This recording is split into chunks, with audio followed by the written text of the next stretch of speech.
So, letztendlich.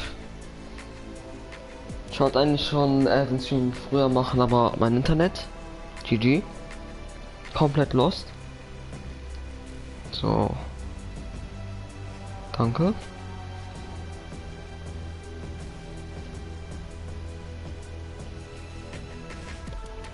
So, lass mal Solo starten, ehrenlos. So ist Cover.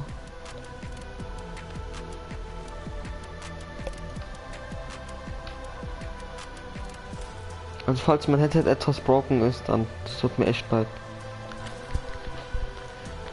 Ah, hi, Enya.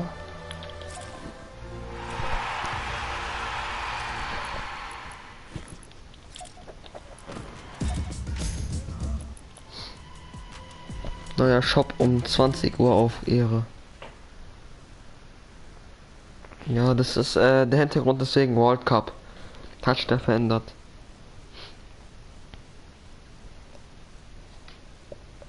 Ja.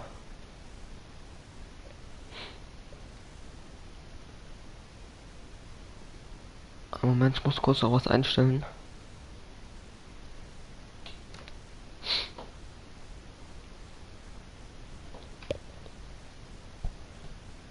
Okay, so. Ehre.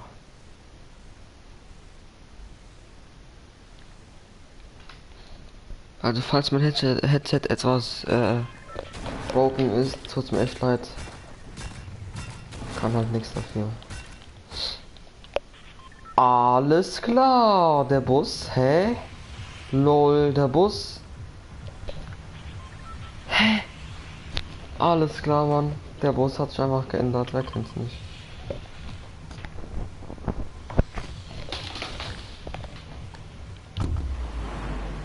Alles. Der Bus sieht ja mal richtig geil aus. Lol. Was ist denn mit der Kugel passiert? Ist jetzt lila, hä? Hast du der Kugel? Ah ne, jetzt. Ich hoffe so hart, dass wir eine neue Map bekommen. Season 10. Einfach so hart Ehre wäre das.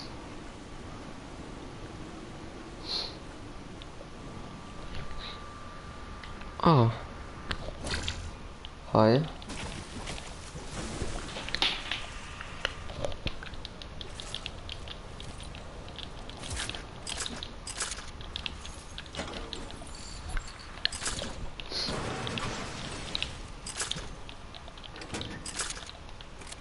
Warte mal, morgen ist ja Samstag. Wartet kurz.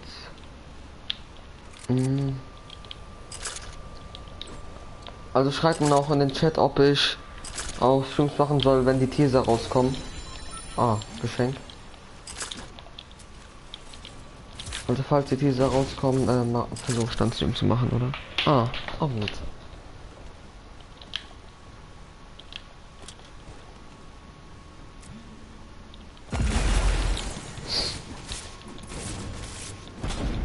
Och nee, oder? Ah. Was ist das?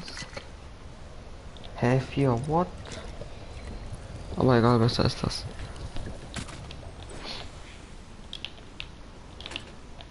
Also wenn man World Cup gucken kann, dann tue ich dann auch streamen. Aber nur wenn es geht. Ja, es gibt Geschenke. Warte.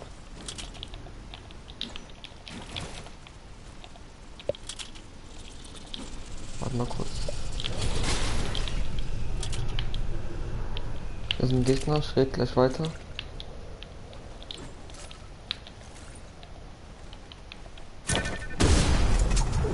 Das war los. Okay, wo ist der?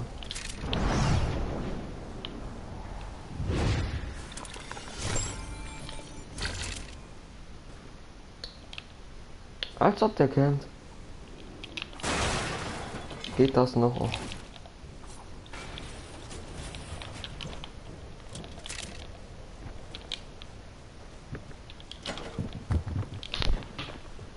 Ja, aber komm direkt. Warte, hier ist einer.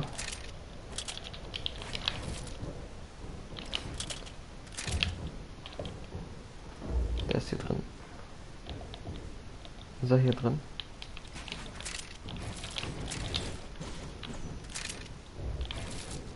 Hä, wo ist er? Ist er oben? Nee. Ja. Hä? Hä? Schreibt doch, wo der ist. Wenn ihr den gesehen habt. Er ist jetzt nicht ernsthaft abgehauen, oder? Das ist mir zu riskant. Nee. Ich gehe nicht so Risiko.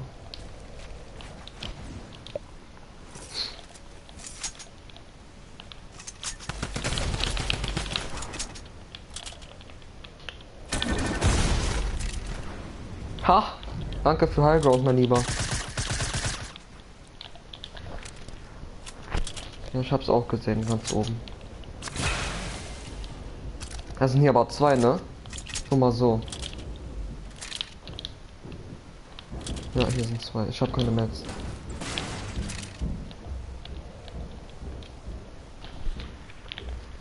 Ah, Snap. Das wird eine ganz knappe Geschichte. Och Mann, ich hasse die neue Pump. Was soll man gegen Kampfschrott machen? Na, jetzt mal ganz ehrlich. GG.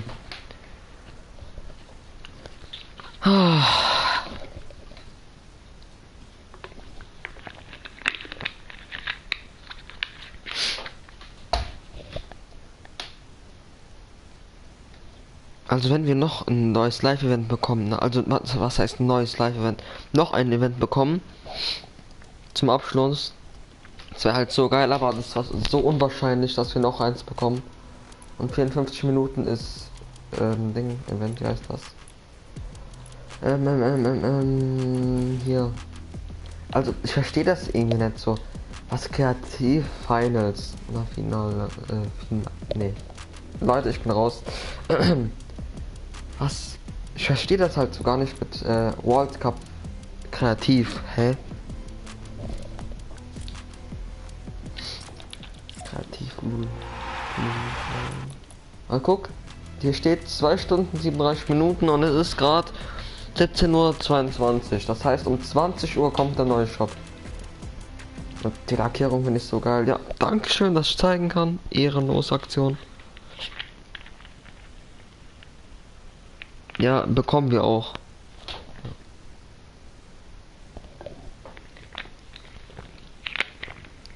So, nächste Runde. Ich hoffe, diesmal verkacken wir nicht so hart.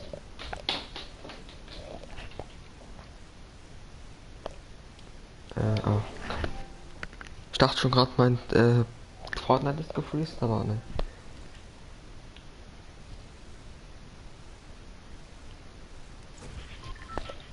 Hä?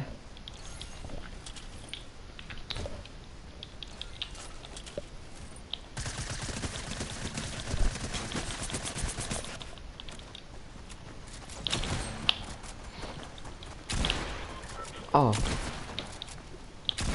Oh mein Gott, das war so verkackt.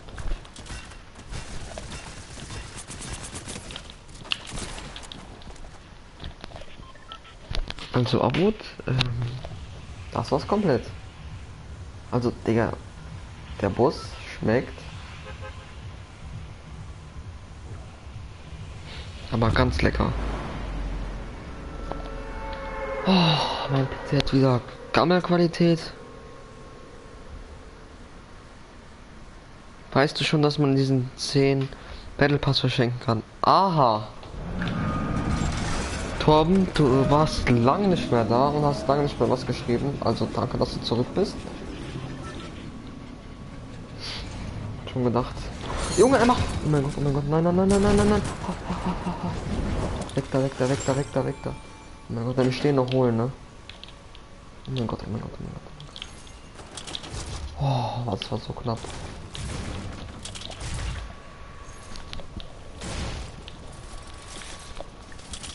Auf Ehre, Stream teilen und liken, abonnieren nicht vergessen. Fressen, na Spaß.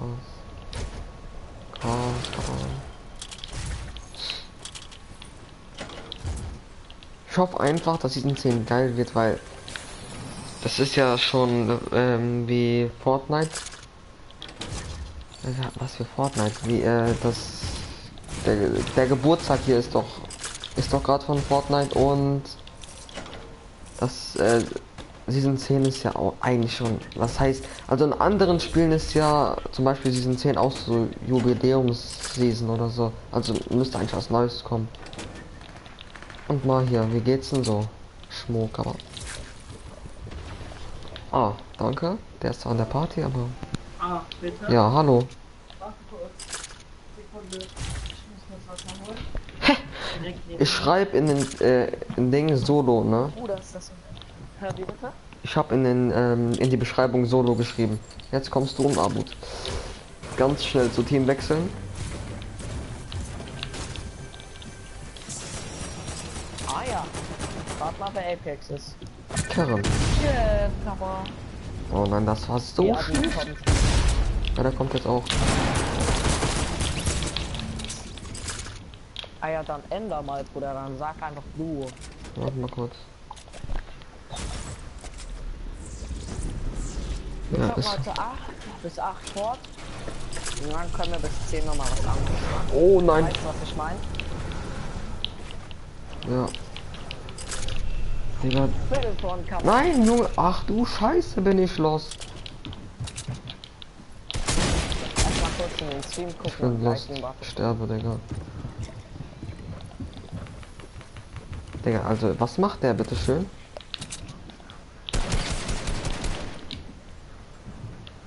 Ich habe halt wieder keine Mails.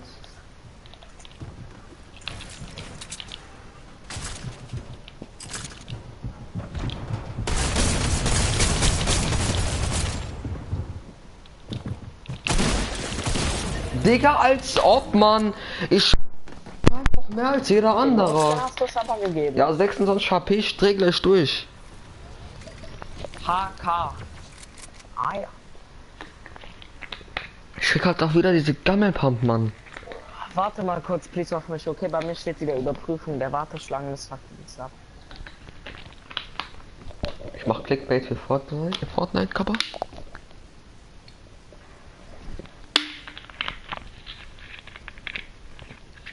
Fortnite. Abdulaziz. Was ist das Nein. denn? Was ist Abut? Das ist Abut, Junge. Komm rein. Jeff. Soll ich kommen? Ja, natürlich.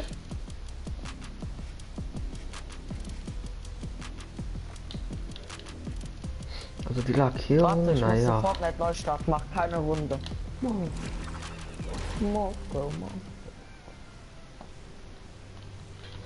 Leute, Dragon Ball Folge war auch wieder Schock heute. ihr wisst ja, macht das, bevor er schlafen geht.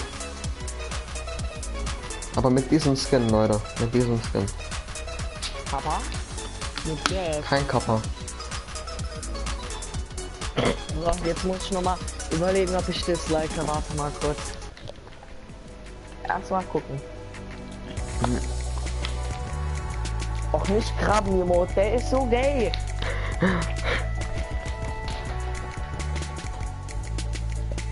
Und diesen Emote check ich auch irgendwie gar nicht. Dass der grün ist. Huch.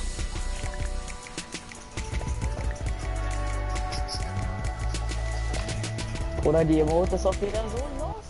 Digga, diese eine Bewegung, wo der so schüttelt, Alter. Ach du Kacke, du hast 475 V-Bucks. Ja, GG Battle Pass. Nee, ich spiel einfach Jetzt den. haben wir bestimmt Laden Rettet die Welt.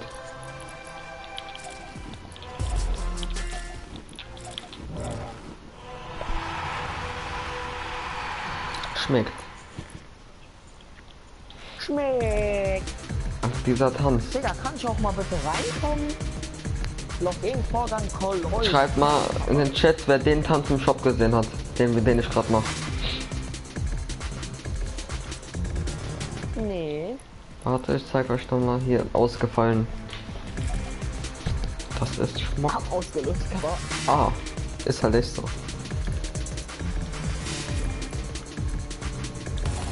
Hallo, Maho. Ach, yeah. Fisch, Kappa.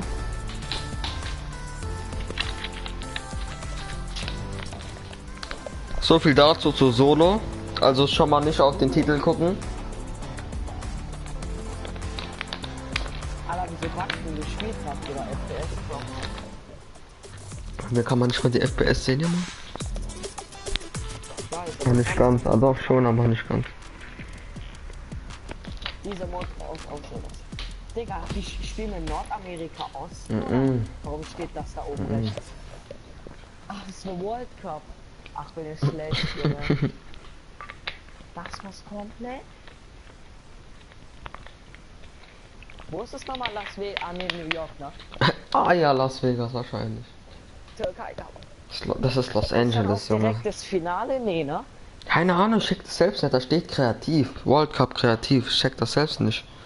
Kreativmodus, Bruder, das wird immer ein 1 gegen 1 stattfinden. Also wenn das stimmt, ja, da muss ich los. Nur du kannst Betrügereien mit D-Bucks verhindern.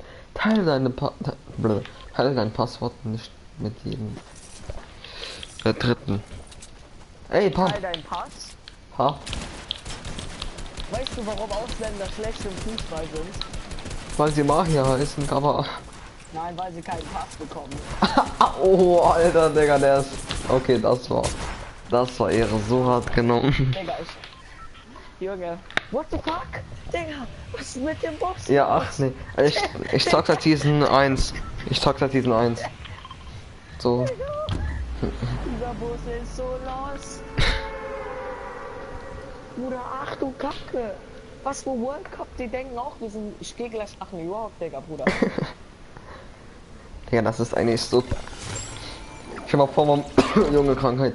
Stell mal vor, man müsste sich die Tickets selbst nach dahin bestellen, Junge. Also dann... Schmeckt, aber... Schmeckt.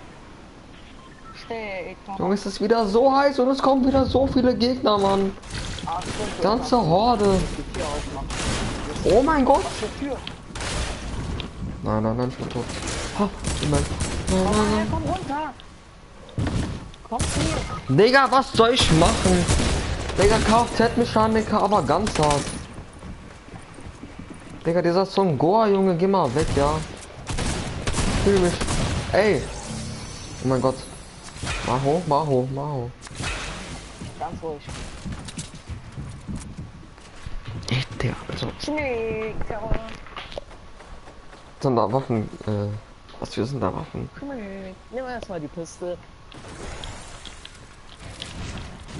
Was mit dem genockten? Ah, AK, Brak, aber. Egal, scheiß drauf. Gib mal ein bisschen Munition. AK, aber. Du liebst von mir. Ach du Kacke, Heilige! Schieb unter der Treppe. Folge unter der Treppe. Flieg. Achtung, der kommt gleich durch die Tür. Digga, kannst du mal aufhören? So aufhören, Papa. Hey, hast du dir gegönnt? Ich mach. Gönn dir. Das war ich nicht, Junge. Das war der Typ. Schau mal kurz.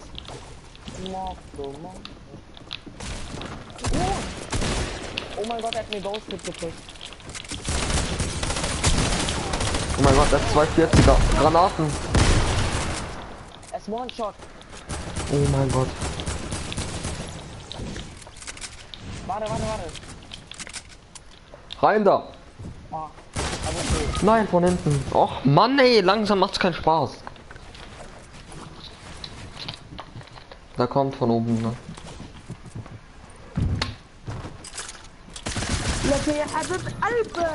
Also so viel dazu zu Solo. Titel ist schon mal nicht vorhanden. Kannst du bitte ganz kurz leise sein? Abo Bitte mach den Stream auf. ist so. Ganz kurz leise sein. Bitte, Abu, ich hab bitte gesagt. In diesem Moment wird alles reinkackt. Hättest du keine Bitte gesagt? Ah ja. Natürlich, immer natürlich und nur nicht. Natürlich, mullig, Fisch, aber. Genau. Das ist jetzt mein neues Internet. Digga, als Magier bist du irgendwie los. Digga, Adrian, weil ich jetzt nur noch Digga, ich wollte sterben. andere Stelle, Digga. Aber so, ich stream jetzt auch Adri beenden mag, aber. Ja, normal. Hä, dann mach doch. Ja, Junge, das neue Internet jetzt dran. Ist lost, ja. Digga, also wenn das Internet mehr wie 100 Pin hat jetzt, ne? Ich Boah, schwör, aber du direkt leckst schon, kündigen. Junge, du leckst schon. Ja, ist so. Echt? Bruder, Okay, Bisschen viel reden. ich geh kündigen, Digga. Bei 1 und 2 Kappa. Oha, den habe ich auch noch. Den habe ich auch noch. Junge, den Digga leckst du, chill mal. Echt? Nee, Abut? guck doch im Chat. So, was für ein Chat habe ich nur Behinderung. Ja, aber ganz hart. Ja, nochmal. Okay, warte, ich guck in den Chat. KFK, AFK mit Mechaniker. Aber anstatt Kfz-Mechaniker, AFK-Mechaniker, Kappa. Aufgabenmechaniker. Jo, Erzähl mal, ich bin noch nicht drin, Lamm. dann komm. KFA-Mechaniker. KFA. KFC-Cover. Ja. KFC-Mechaniker. Digga, dieses. Ja, aber ich bin voll schnell drin. Boah, Bruder, Aber was hast denn du für ein Ding im Hintergrund? Was die denn? WLAN-Box ist Junge. gehört. Weißt du das? Das ist Wind, Mann, hör auf! Hör doch mal auf! Ventilator. Digga, ich mach mein Fenster wieder komplett auf, Cover. Digga, was kommt der Chat um 20 Uhr? Hallo Leute. Murat hier. Der neue Shop kommt um 20 Uhr. Ja. 29. AFK-Mechaniker, ihr kennt ihn, Cover. Auf dem Auf Z. Mechaniker. Ist so auf dem Mechaniker. Ja, okay. Nein, Die ich höre nicht abonniert zu. haben dann. Die nicht abonniert haben? Haran. Ehrenmänner. Ja, die nicht abonniert haben. Sind down. Schmeckt. Also die.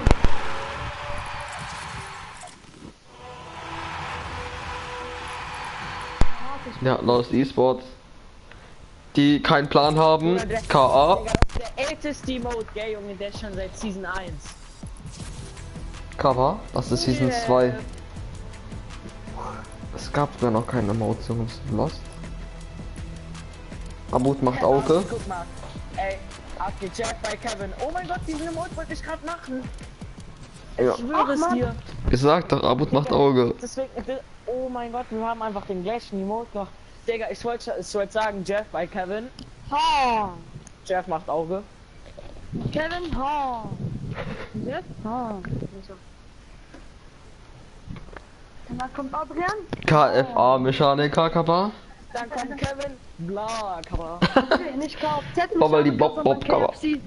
Adri, KFC Mechaniker. Ja, aber Dann ganz hart. KFJ. Was für J? Das heißt doch KFZ, gell? KFTG meinst du? Nee, es heißt AfD, Kappa. Der. Mach einfach. Das heißt Mach einfach KFGG, am Ende Junge. Mach einfach am Ende. Hör auf ein zu lügen, T, hör auf zu lügen. KFC. Das heißt KFGG, Junge. Hör auf zu lügen. Hä? Der ist D-Sport, Lul. Ehrenfrau, Kappa. Digga, was ist das denn? Was ist? Dachte ich mir auch so, Bruder. Ey, das passiert, wenn wir gewinnen. Schwanz ins Auge, Kappa. Aber ganz hart. Digga, mein Ding ist gerade 8 und 9, Digga. Boah, aber du hast aber früher gutes Internet bekommen. Digga, ich schau, Junge. Ich dachte jetzt so hart los, Digga, komm. Mein Ping 0. Also meiner ist gerade 16, aber das liegt auch daran, dass ich wieder streame und das zieht Internet as fuck. Digga, das ist mein erstes Mal, wo ich eine einstellige Zahl hatte bei Ping. Hey Junge, als bei uns Glasfaser gekommen ist, Bruder, als ich den 9er Ping gesehen hab, gell, so. Ah ja. Alles wäre gerade fast auf dem Baum gelandet und gestorben, ne? Ho ho ho, Pacey da, no, Kappa. Oh ne, ich sehe Gegner und ich hab nur Munition. Jeff, der AFK-Mechaniker. Huch. Riyad, was geht, mein Bruder? Ey, mach hier bei dir als oben Ja, einer. bei mir. Hab ihn? Gotcha, Bitch, musst du sagen. Schmeckt. Oh mein Gott, bei mir Das sind. wird gleich so hart schlucken. Nee, Oh du mein machst. Gott, bei mir ist jemand. Och man, hä, meine Treppen sind falsch gestellt, what the fuck? Warte, ich vergasen. Och, deswegen bin ich gestorben, meine Treppen sind falsch gestellt. Ach, du holst mich ja, ne? Wo ist der denn? Nee, ich.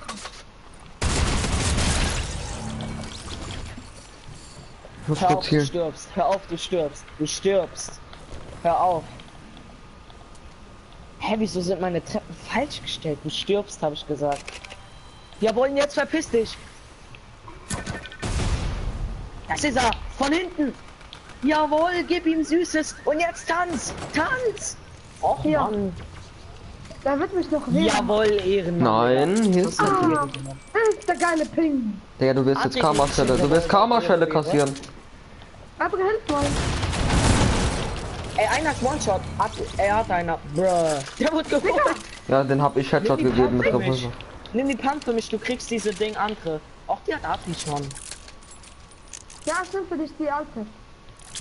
Die würde ich gern haben.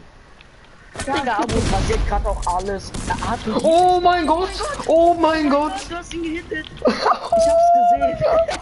Ich hab's gesehen. Oh mein Gott, das war so Laka fein. Abdel Abo, Aziz sag mal. Ahmed Mohammed Ibrahim. Ey, bei mir ist einer als Verband jetzt, Digga. Digga, Das heißt nur- also auch wenn du das... Ich hab's gesehen. Digga, ich nehm... Adri, der Revolver gehört da bei mir, ne? Oh mein Gott! Abut, kommst doch mal! Digga, Abut! Nein, Abutin, Abutin, Abutin. Abutin, da sind wir zu zweit. Zu dritt, aber. Oder wieso hielst du so? Ach, egal. Ja, stirbt eh. Oh, Digga, was machst du? Das ist so. Digga, ist so. Was machst du? Der eine gibt dir die ganze Zeit Turnus. Nochmal so.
Hört man jetzt was?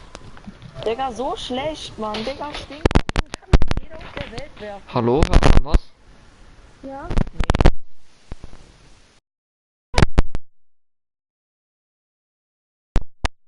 Steht Aufgaben auf einmal. Wo ballert der mich denn ab?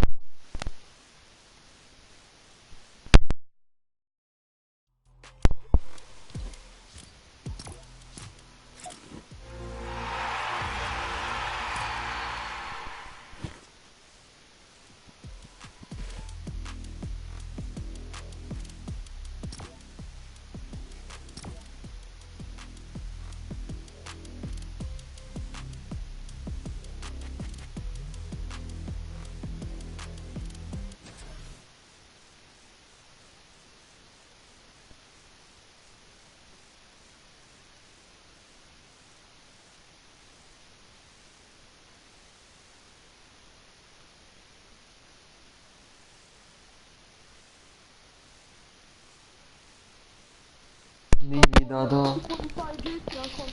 Abut nie wieder da, Kappa.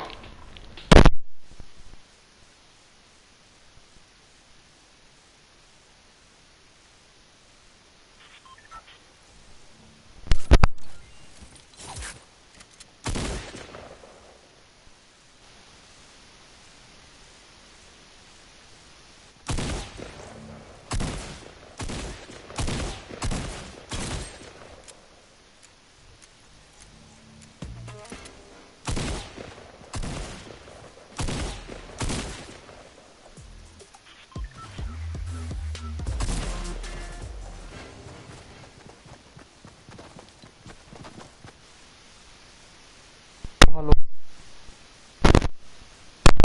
Junge, mein Headset ist ja wieder lost.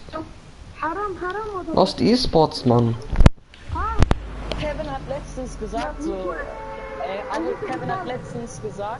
Kevin hat letztens gesagt, Digga, Junge, wenn Abut sein Vater ihm erwischt beim Alkohol trinken, Junge, der prügelt den in eine Farbe, die es nicht mal gibt. Nein. Ah.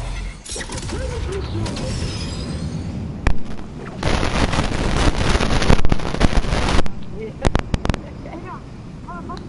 Der Blut ist nicht, Alter, der hilft nicht, Junge. Ah ja. Da gibt's einen Kuss. Auf Wenn den du gratulierst, musst du sagen. Kuss auf den Kopfcover. Boah, dass ich auch wieder Granaten finde, Mann. Ja, Digga, Mann, schon wieder ich hab Pepsi außerdem. Was für Pepsi, Die ist Mann. schon Geschichte. Cover. Sag immer Bescheid, wenn du Hilfe brauchst. Er hat mir fast gespitzhackt. Das wäre so peinlich. Ahmed Ali. Kackcover. Das ist so Ahmed. Ey, loot den Hof, Wir haben auch, ich habe 2 Infantiergewehre und eine Steinkrosspistole. Oh, eine Pech. Keck, Cover. Komm mal her. Er wird uns mal Gegner. Aber egal, Ja, komm komm zu her, euch. wenn du geliebt hast, dann gebe ich euch Pepsi ab, wenn ihr drin. Was für Pepsi, Mann? Ich werde dir sagen, Digga. Oh, ich hasse das Ding bumsen. Ja, gar nicht. Ja, wir sind in der nächsten 3 Stunden, komm her. Komm her. Na mach schnell, Junge, mal hier kämpft. Warte, Ati. Da ist einer One-Shot, der No-Skill. Juck doch, ich mach rein. Ich komm, warte, ich bin direkt hier. Schieß los. Los jetzt. Der hat geschossen. Gekostet, aber. Digga, ein No-Skin hat 2 Hits. Digga, ihr seid auch so Ehrenmänner, ich schieß mich einfach runter. Hey, wir haben ich hab gar nichts gemacht. Bei mir sind die. Aber du hast es nicht, also. Jungs, bei mir. Ja. Gotcha, Bitch. Ah ja. Das war der einzigste. Ich mein Pepsi Hier weg, liegt, Junge. hier liegt Steinkuss. Oh, normal, Junge. Ati hat wieder Loot des Lebens. Huch. Tschüss. Da ist einer. Los, jetzt an hinter dir. Gotcha. Finish mal. Der Freund. Digga. Junge, Digga, ich was hab schreist du ihn hier so? Ja, danke, dass Abu mich auch anhittet. Hey, ich hab Damage bekommen. Hä? Ich schwör. Hä, komm mal her. Ich schwör, ich hab Damage bekommen. Guck mal. Komm Wer her. kann das nachschauen? Gegner kommen. Weil wir sind in der Ich hab- nächsten 3 Zonen, wir müssen jetzt Tor kämpfen. Ey, nein. Oh mein Gott. Das One-Shot. Alter, halt die Tankstelle. Nein, Digga, hier bei mir, Mann. Bei dieser Unterding. Hey, Junge. Wo denn? Digga, Ati, dein Headset kurz. Digga, tut mir ja leid, Alter. Er ist oben. Das sind 2. Ah, es sind 3. Nee, das sind 5. Ich werd an. Komm, lass uns nach unten gehen, jetzt komm. Ja, wow. Ich seh ihn. Er macht auf diesen Lass uns 31. nach unten. Wollen wir den bei der Tanke pushen? Der bin ich alleine. Ja, komm, lass uns pushen. Hab ihn Headshot. Hab ihn Headshot, hab ihn Headshot. Bei der Tanke? Ja, der ist tot. Junge. Komm. Warte, Asti, warte, Abu. Soll ich hier voll platzieren? Ja, das ist so dumm, ne?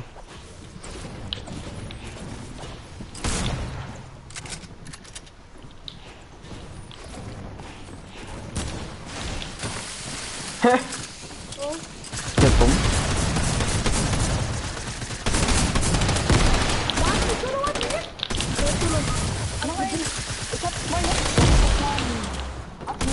Oh mein Gott! Digga, Abo, wo bist du denn, wenn man dich braucht? Digga! Asti, guck mal, wie der heißt. Asti, guck mal, wie der heißt. Wie denn? Ah! Baba. Dieser jeden Baba. Sei mal du leise, ich hab die alle low gemacht, Junge. Ah, alle. Einer hat 150 HP. Ja, So viel der, dazu. wo bei dir war, Digga, der hatte locker 1 HP oder so. Ah, 1 HP. Ja, der hat einmal 14 mit der Pump und dann 3 mal 25 oder so. Ah, das kommt doch voll auf 1 HP.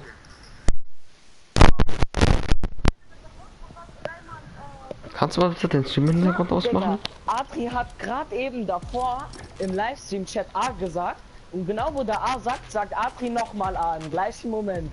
Ich dachte schon, fuck, ist keine Verzögerung da. Huch. Cover. Ah, Cover. A, B, C, D, E, F, G, Cover.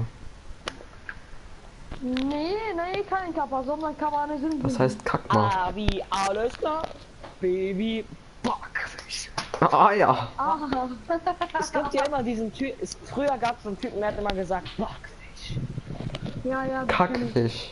Kappa. Junge, Jetzt Digga, haben Kopf Adrian, aus. ich höre auch unsere Klasse, es gibt so, die meisten Jungs, Ja, Digga, Kevin. die machen immer so, kennst du da dieses da, wo Ja. drückt und Blowy. Hallo, Dreh. Was für Knopf, Digga? diese App, wo man auf Knöpfe drückt und dann, Ja, Instant Buttons, Knoppens. Digga, also das war komplett. Was ist Kommt denn? da eine Backe. Dann kommt der nächste mit, was weiß ich. Der nimmt, Guck, das meine ich mit Zeitreisen, aber guck mal, das Bunker Jonesy sieht aber älter aus. Wie das Haus. Doch, guck doch, Digga. Der ist verschimmelte alte Frau, aber. wo ist der? Bunker Jonesy, hast du ihn nicht gesehen? Der mit dem Bart, Ich hab so mit dem langen Bart. Der mit dem 5-Minuten-Bart. Was für 5 Minuten? 5 Meter langen Bart.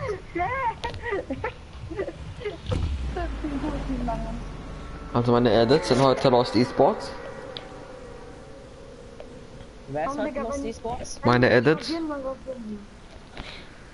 das ist normal. Digga, ach du heilige geile Scheiße. Mutter sehr Kauer. Oh, hell no. Oh, Herr, geil. Oh, hell ja, komm. Süßes oder saures, scharfes, Kammer. Ekliges Cover. Und weg hier. Oh, überall sind Gegner, Mann. Streh gleich durch. Komm schon. Denkst du, da kommen keine Gegner nach Paradise oder was? Durch Drehkörper. Mach hoch. Ey, doch bisschen Hilfe.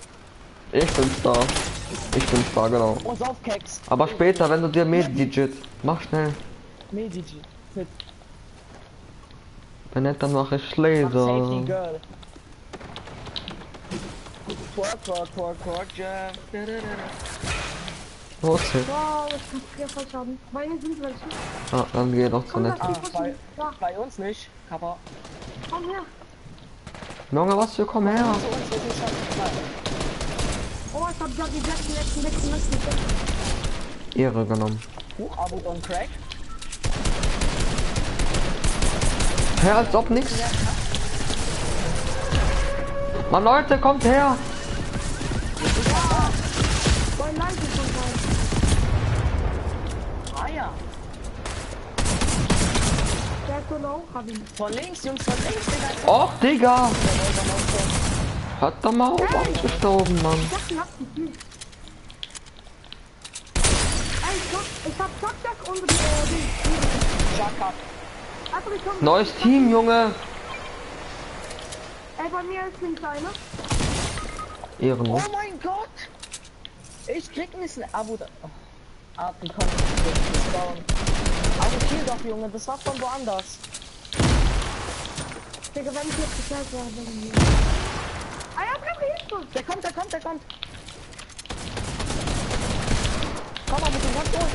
Ey, der will finishen. Ich hatte Finish gar ihn, keine finish Mund ihn. mehr.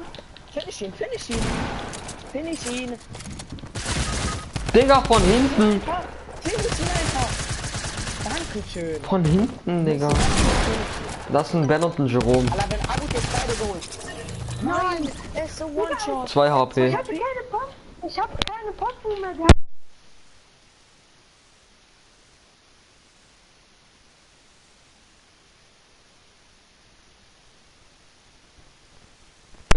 Ich krieg im Sprung ein Halbo-Headshot. Was ist das denn wieder für ein Leben, Junge? Digga, ich hab das Gefühl, wir spielen Areno Duos Cover. Ja, Trios, Mann.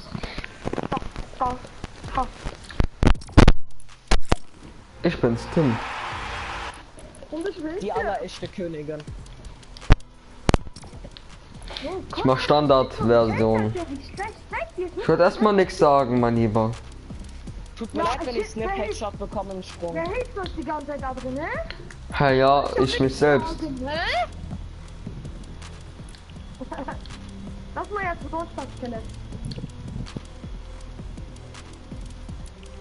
Ich muss da tanzen, Alter. Junge, das kannst du später machen. Ist so. Du Ja, bist schon Battle dann- Pass Level 100. Was willst du noch? Digga, du Ich will noch. tanzt bei der Pfeife von Fortnite, Junge, genauso wie Jeff für Kevin. Kick ihn, jetzt.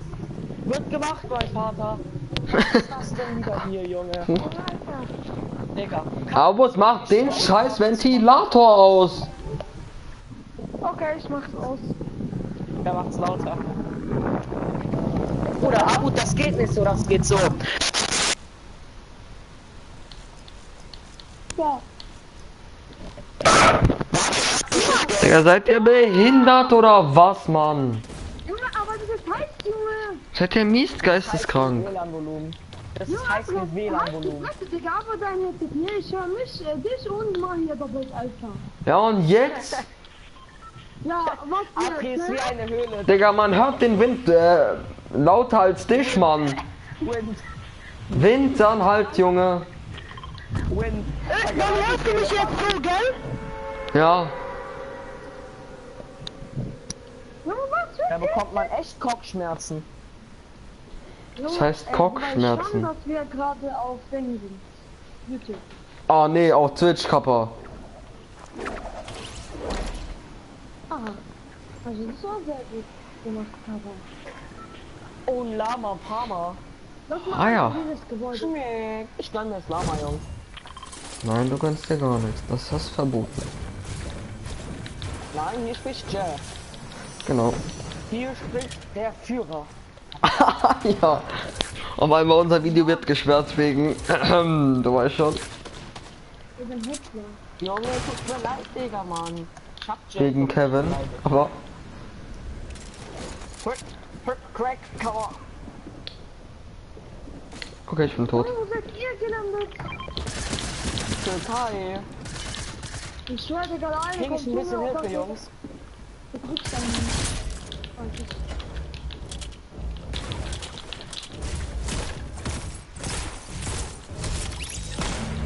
Danke, please, bekommt ihr... Digga, bei mir ist Selbstgegner. Ja, ich will doch. Oh, schnell. Ich brauch halt guten Loot. Ja, sei mal leise, ich hab 3 Pistols. Eier. Ich hab ne Eier. Ich hab RA-Cover. Sturmgewehr, kein Bock auf Bagage. Und da drin sagt wieder nichts, doch bei den Gegnern ist oder so. Ich sag das doch, Mann. Digga. Oh mein Gott. Abu. Digga. Und das gegen den. Ey, du, Ja, hier doch. Also mal hier ist ja. Ist so um die. Ich hab ihn ey, gerade rechts kommt einer, rechts. Mach hier rechts. Von der Tür, von der Tür. Von der Tür, von der Tür, von der Tür! Du bist so dumm, Alter. Warte, lass mich eine Pfanne placen. Also Digga, warum steig ich denn immer zuerst, Mann? Was gehst du? Wohin gehst du, Abu? Nicht doch schnell. Ist so. Digga. Digga, bist du lost? Digga, bist du dumm, Mann? Digga, ich hab langsam keinen Bock mehr. Wenn du jetzt stirbst, Digga, du bist mit Abstand der losteste. Die kommen. Du bist so dumm, ne? Ja. Ich verliere den Überblick, bring ich bisschen Hilfe. Digga, ich verliere langsam den Überblick. Abu, komm her. Warte, ich locke ihn in die Falle. Mach die Tür Ah, kaputt ja. und Junge, auf zu bluten. Healing jetzt. Oh, Mann, ey. ja, da, glaub ich. Wenn du den nicht holst, ne? Eine Frage, was machst du da? Nein, Zone, Zone, Zone, Zone! Nein, egal, egal. Was für egal! Digga, der hätte mich holen können. Was ist das denn wieder hier? Dann mach hier wegen So, Zone. jetzt sag ich auch mal, Kevin. Ah, Boah, Bro, ich hab ja meine Zone liegen gelassen. Fuck. das heißt Kack. Ist aus Fort, aber. Meine Karte noch nicht. Nee. Wie spricht Patrick? Ja, okay. Sekunde, warte. Ich hatte Biggie unten. Ja, Du musst die Pumpe. nein, die Digga, ich glätten bin wir. auch zu dumm, um Abo zu gehen. Das fuckt mich wieder so ab, ne? Ja, das E-Sports halt. Ey, wenn es nicht geht, dann hau ab, Digga. Aber ich glaube, es geht. Vergasung. Oha, wie viele finden wir denn? Karma! Karma! Digga, du wurdest so hops. Oh mein Gott, wurdest du hops genommen, Digga. Du wurdest absolut. Also, Digga. Wenn du nicht gebumst wurdest, Digga, dann weiß ich auch nicht. Bist du blöd oder was, Mann? Digga, 93er was? Digga, schwörte. Warum laufe ich denn auch in die Falle? Digga, ich hol einen mit der Falle, Digga, 2 Sekunden später. Clap. GG Sports Karma karmatisiert. Oh mein Gott, wie schlecht bin ich denn wieder heute, Digga? Ja, das E-Sports halt. Lass dann GTA an, GG. Nein, Nein. Junge. Ja, wie jeder direkt sagt nein. Digga, ich mach bis Das ist noch 20. schlechter. Ja, okay, wenn du willst, kannst du wie Kevin machen. Du kannst einfach GTA streamen, aber es guckt vielleicht einer mit und das irgendwie. Nee. Wir spielen dann Blackjack und da schauen richtig viele zu. Ja, wir spielen Jack Black. Jet Black, Cover. Ah. Jack Black, Blackjack, aber. Ja, Mann, ich bin zu. Ho, ho.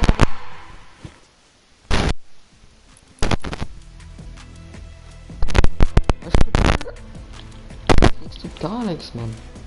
Digga, das Schwitzpacke vom Festkind ist voll geil, Junge. Kappa, Doch, Digga. aber so gar keinen. Skin Fish, Cover. Also wäre Ehre, wenn ihr, wenn ich noch später streamen würde, dann würde ich GTA machen. Casino. Dann würde ich Blackjack spielen. Auf ihr. Und ihr müsst zuschauen, sonst ist Schelle Melle Delle. Ey, bedrohen. Aber Ja. jetzt ruft so Elias Mutter an so.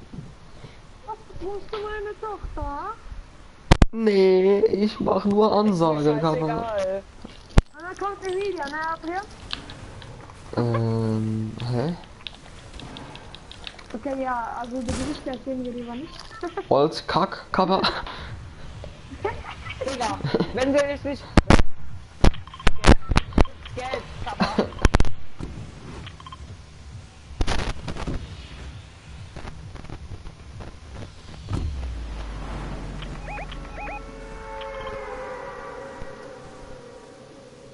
Chronol. Also falls jemand den Guck mal, Revolver wir findet. fehlen. Oh mein Gott, wir fehlen mega mal. Ja, kannst du auch voll jetzt sehen. Ach was, also die gehen Solti außerdem sind schon. Weil die sind schon richtig tief. Wir sind blau. Ah, die gehen Skelett, die gehen alle Skelett. Was? Wisst ihr Jack, nicht? Punkt erreicht. Junge, was für Aufgabe. Junge, die. Digga, Season 10 kommt was für auf? Okay, da kommt, wenn schon ein. Digga, wenn schon eh keiner Bock mehr auf Fortnite hat, kommen nur noch Aufgaben. Aufgaben hat man so viel Scheiße für die Herausforderungen investiert hat. Zeit.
Ey, da ist einer. Digga, Ich schwör, Digga, ich hab keinen Bock mehr. ich hab so kack Waffen, ne? Hab noch einen. Boah, du bist aber gut.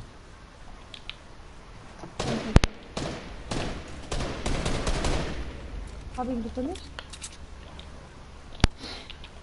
Hier ist einer unten. Ja, bei mir. Warte, ich komm.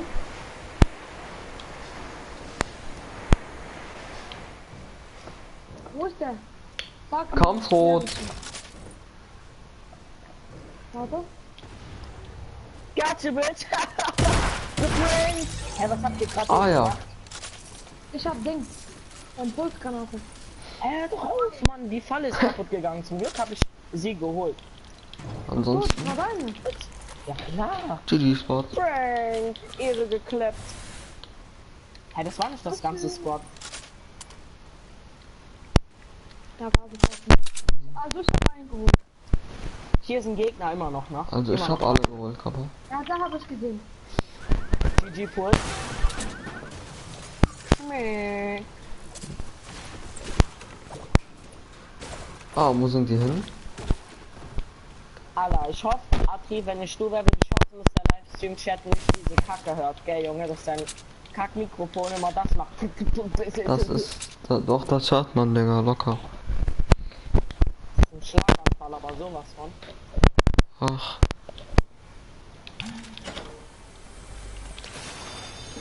Oh mein Gott, ist aufgekriegt. Pepsi! Komm, Ich hab Allah. oh, da oben lagen noch Minis. Aber komm her.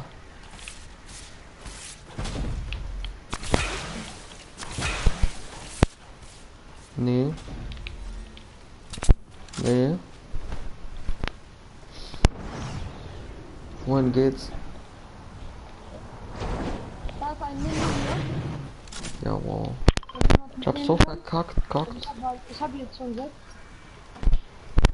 Oh, hier ist Kampfschutz. Danke. Krieg ich bitte auch eine Kampf? Nein. Nein, hier spricht ein Pet-Dick. Nein. Hier ist, Steinkusspistole.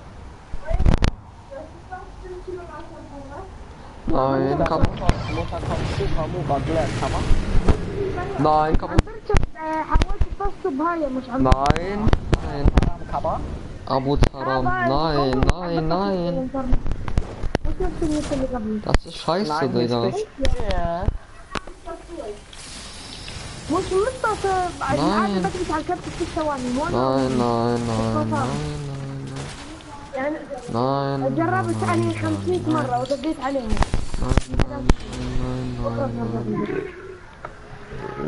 Ey, hier ist ein Lama.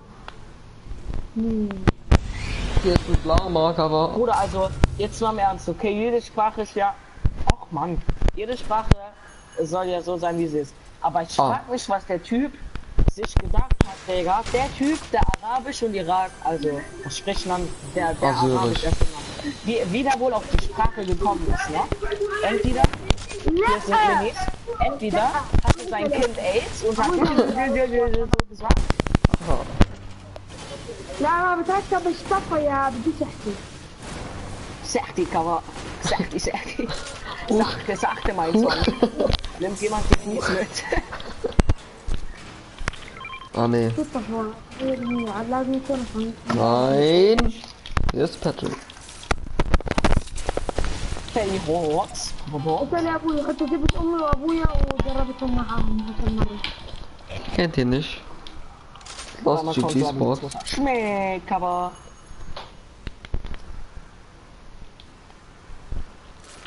Wer hat denn da Mucke? Gucke, Kappa. Oh, da ist der Granatenwerfer. Oh. Digga, Mann, meine Schwester ist wie Jonas Schilz. Richtiger Pilz, Kappa. Oh, ist da eine Pump? Ja. Ey, Jungs, war da gerade eine Pump? Ey, ich brauch die. Kriegst aber nicht. Dann hol dir doch. Dann geh doch zu Netto, Kappa. Hat jemand noch Granaten? Nein. Ich hab die verstehst du unter dazugelegt. Granaten müssen Raketen. Ist halt echt so. Rakete ab. Hat jemand noch Abos? Nein, ich hab nur Kevins aber. Hier ist Hängegleiter, habe ich gehört. Gegner mit Hängegleiter. Nein, hier ist Patrick. Ich wurde gebumst. Sniper Headshot schmeckt. Och Mann, Digga. Ich hab langsam, Digga, nee Mann. Ich hab langsam keinen Bock mehr auf das Game. Kein Wunder, warum GTA mehr im Hype ist gerade. Ohne Scheiß jetzt. Hä, hast du einen Sniper Headshot Ja, gesprungen? weil die Scheiße ja wieder nichts getroffen hat. Ja, warum krieg ich den jetzt doch niedergestreckt, Mann? Ich raste gleich aus. Nicht mit Road Action. Ich hab einen Kill bekommen, what the hell? Ich bin schon da. Oh, das war gut. Gut, aber. What the fuck, nicht schlecht. Lass. Atri, wenn der dich geholt hat, ne? Nein. Kennt Oder? da noch jemand? Ah, das ist ein Chugger. Hier ist eine. Ich hab noch einen geholt. Das sind meine Waffen, Mann. Hört auf zu geiern. Warte mal.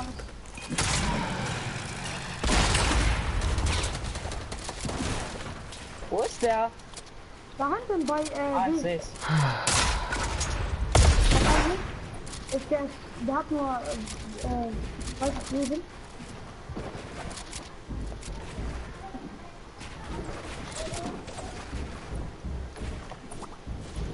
Warte, ich komme, ich hol ihn, warte. Ja, wie scheiße. Mann, ich noch gegen so einen, Digga. Ja, Aber gönn dir mal Zone, Chugger. Leute. Zone. Aber willst du Chugger? Nee. Zone, Mann. Boah, Seid ihr schwärmerisch? Hier liegen 6 Stück. Junge, ich hab 4 Jump Was Pads. war die Karte? Ja und? Ich hab 4 Jump Pads. Ja und? Ich hab auch einen. Ich sag dir mal, wo die nächste Zone ist. Hier. Also, in der Warte, Zone die ich will die Zone. alte Karte. Ah, in der Zone die Zone. Genau. Verstehst du es? Also auch egal. Ich verstehe sie aber. Mach mal den Rückwärts. Ich mach die Snap, okay? Senior Jeff, Ach, ich hab dir die alte mitgenommen. Was für die alte, Mann? Die alte Pump, sag's doch. Junge, die ist scheiße. Ah ja, Digga, ich hab nie einen 100er gefühlt gegeben. Immer diese 39er Headshots. Sei leise, das sind Gegner. nee, hier sind Gegner. Mates Cover. Die Was Kugel ist machst? auch wieder am implodieren. Der, das ist so. Ja. Ey, respawn du ihn, aber bau, okay? Bau. Bau, aber.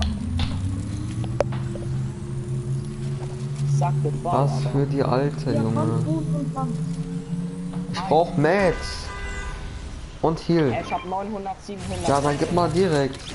Komm hier. Hier hin. Ja. Wow. Und was ist mit Ey, Heal? das reicht übel. Was ist mit Ey, Heal? gib ihm Mini. Gib ihm Mini. Okay, komm her. Liegt. Die kommen. Oh, Mann. Ey, Zahnseitenagentin, hoffentlich gibt die wieder No-Scope. Mein Gott, bin ich gerade los. Och, Einfach Mann. abhauen, oder? Lass einfach abhauen. Ja, wohin denn? Ja, wohin denn wohl? Windkanal. Ich mach direkt Jumper Pad. Jump Pad. Ja, Wieso es werde wird ich nicht abgeballert. aufgefangen? Komm, was da drin. Ich werde auch abgeballert. Ja, ich versuche weiter zu beschützen. Junge, was für 25 Leute? Ist so. Mal hier bist du ganz hart von durchziehen. Deswegen mache ich auch gleich Jump Pad. Was? Junge, Ganz. chill doch. Mach doch mal jetzt. Hab doch schon. Digga, was war denn jetzt wieder? Komm hier auf Waller und Blut für Adrian. Ich gönn mir Und hier Jumper. auch sind ganz viele. Das war ja mal wieder eine ganz Zwei Leute im knappe. Haus. Zwei Leute im Haus. Digga, willst du mich verarschen? Ich habe keine AR-Munition. Ja, die sind ganz schlecht. Ich habe keine AR-Munition. Die Und beiden hat Abu sind dir die nichts ganz... gegeben.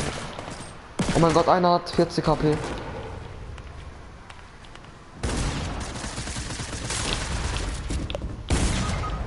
Nein, Digga, wie scheiße ist denn diese Pump, Mann? Ich schwör, es dauert 10 Jahre, bis die wieder schießt. Ich rast aus.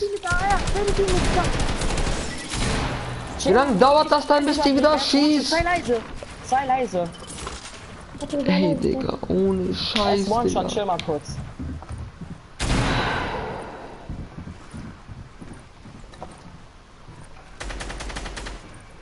Boah, Ehrenmann.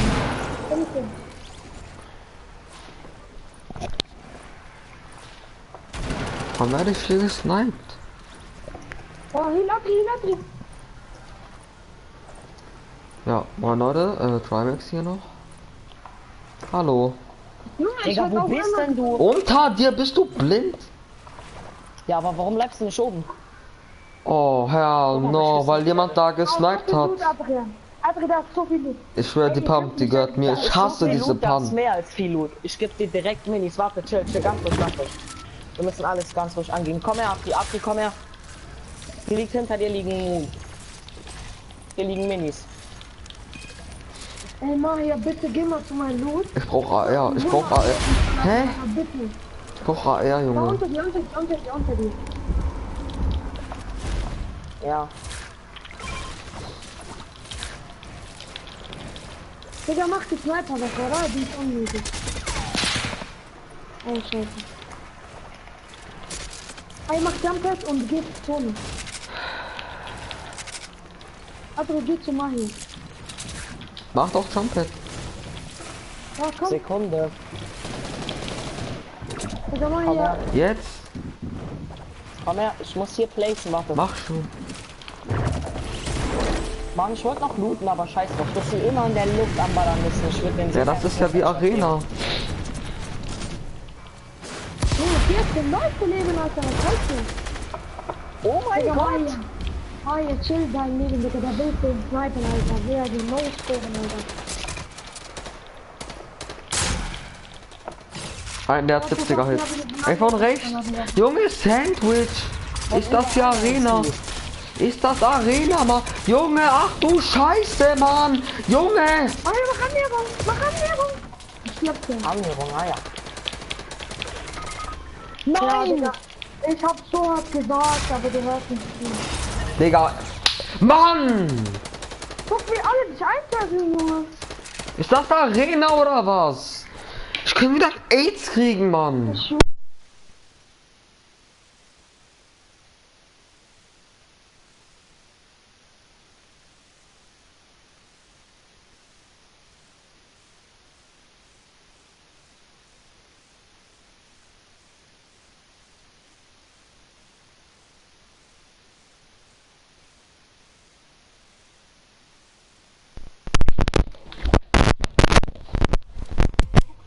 So, hier live zuschauen, yalla. Ich werd von überall gesandwiched. So, ich schaue jetzt den Stream, Digga. Digga, auf.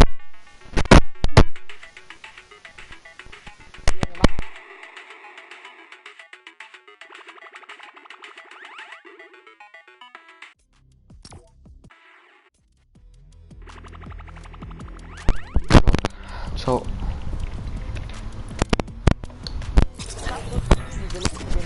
Hey, was machst du? World Cup. Nein, Junge, komm doch rein. Hey, We World Cup, was machst du? Ich guck World Cup, Mann. Bist du... Digga. Ja, und wie? Und wie? Ja, guck mal, was da steht. R2.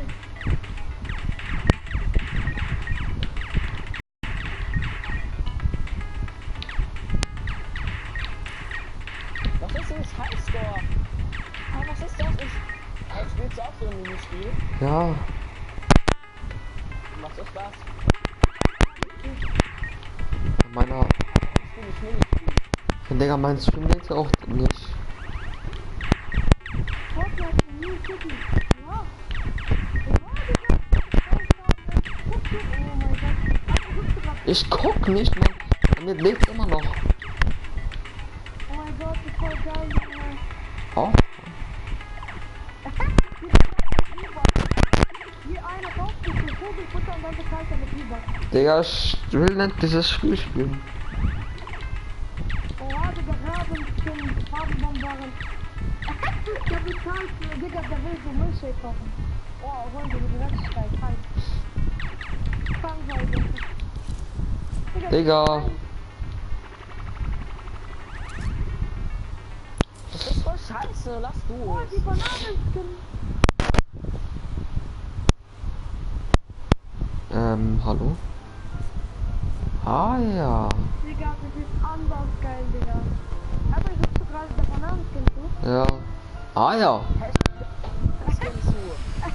Der will ihn Und ich hier. sind Videostream live. Ah ja, Digga. Also lebt. Ah ja. Leute, ihr kennt ihn, Digga. TikTok. Hey, Aha. warum steht Hashtag auch Videostream lebt? Hallo, Freunde.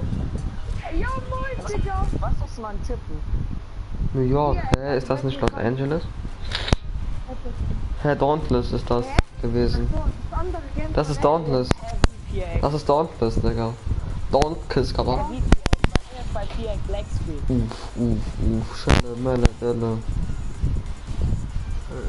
Was ist das denn, Digga? Der hat Schelle kassiert. Was ist das? Aber komm nach du. Warte.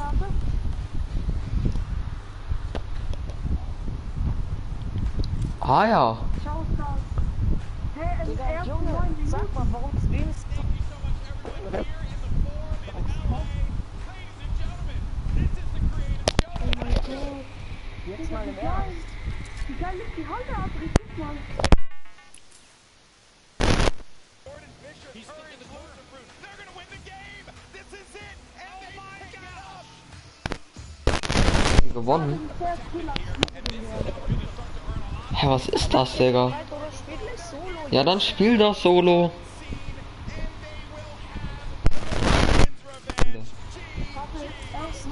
Du bist ja genauso dumm wie Jack.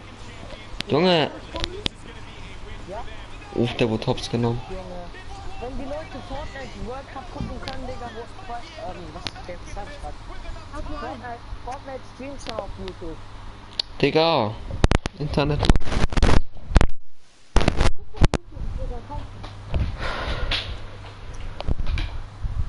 Dank. Du streamst und guckst World Cup. Ja, und jetzt? Boah, Wen juckt's? Solo, Papa. Ja, vielen Leuten. Digga, Mann, mein Stream ist aufgehangen. So, jetzt, Dankeschön. Ja, moin. Ja, moin, der Driftskin. Banani, Mann.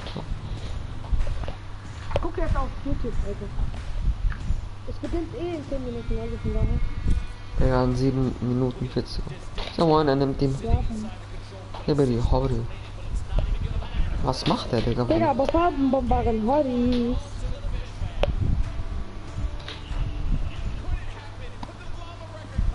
Digga, was ist denn das Ziel davon, Junge? Ich check das gar nicht. Hat doch auf YouTube Stream zu gucken. Nur lass ihn doch. Hä? Digga, was ist denn das Ziel hiervon, Mann? Junge, Digga, das ist einfach. Wir außer den Stream treffen, hä? Ah ja. Junge, hä, bei mir ist Flatscreen unter links, wenn ich zocke. Mach hier, siehst du das? Ah ja. Mach hier. Ja, richtiger Ehren. Junge, bei mir ist nichts unten so eine Scheiße. Ja, besser ist das.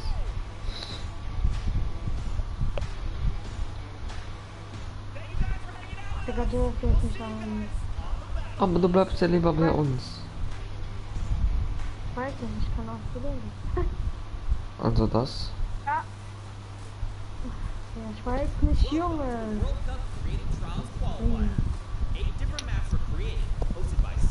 Digga, Mann, Alter. Scissors. Digga, Scissors. so Ah, ein Blackscreen unterwegs. genau. Nein. Nein. Ja, das ist was?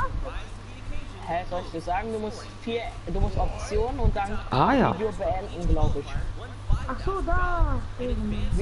Video beenden. Lass mal Paradise.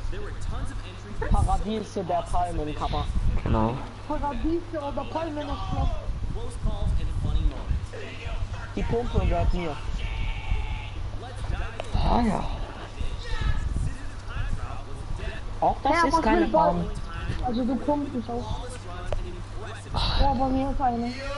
Besser gesagt, ein ehrenloses Schweinehund. Digga, what the hell? Und ich habe eine, sogar eine halbordentliche Sniper, Digga. 5 Minuten. Was? Und bist du schon hyped? Auf was denn? Auf Jet. Och, nee. Auf welchen Servern spielen wir eigentlich? Ich habe 127 abhängig. Und ich habe einen. Hey, ich hab Und da steht, das ist Standard bei mir, also keine Internetprobleme steht da. Ja, bei mir 125, Junge, was? Ja, bei du mir bist auch. am Versuchen. Ja, bei mir leckt's auch. Ja, aber du bist ja den Admin oder was auch immer. Ja, aber bei mir sind wir auf deutschen Servern. Ja, nee, kann ich nicht. Automatisch 400 was? 140. Ja, das ist gerade einfach so. Das ist gerade einfach so. Ja, automatisch, du darfst nicht. Du bist auf Europa. Herr Europa ist 137.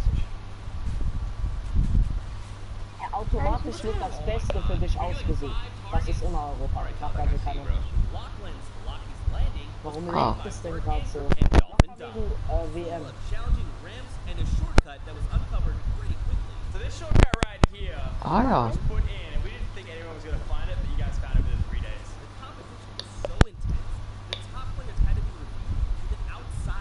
Ja, was ist das?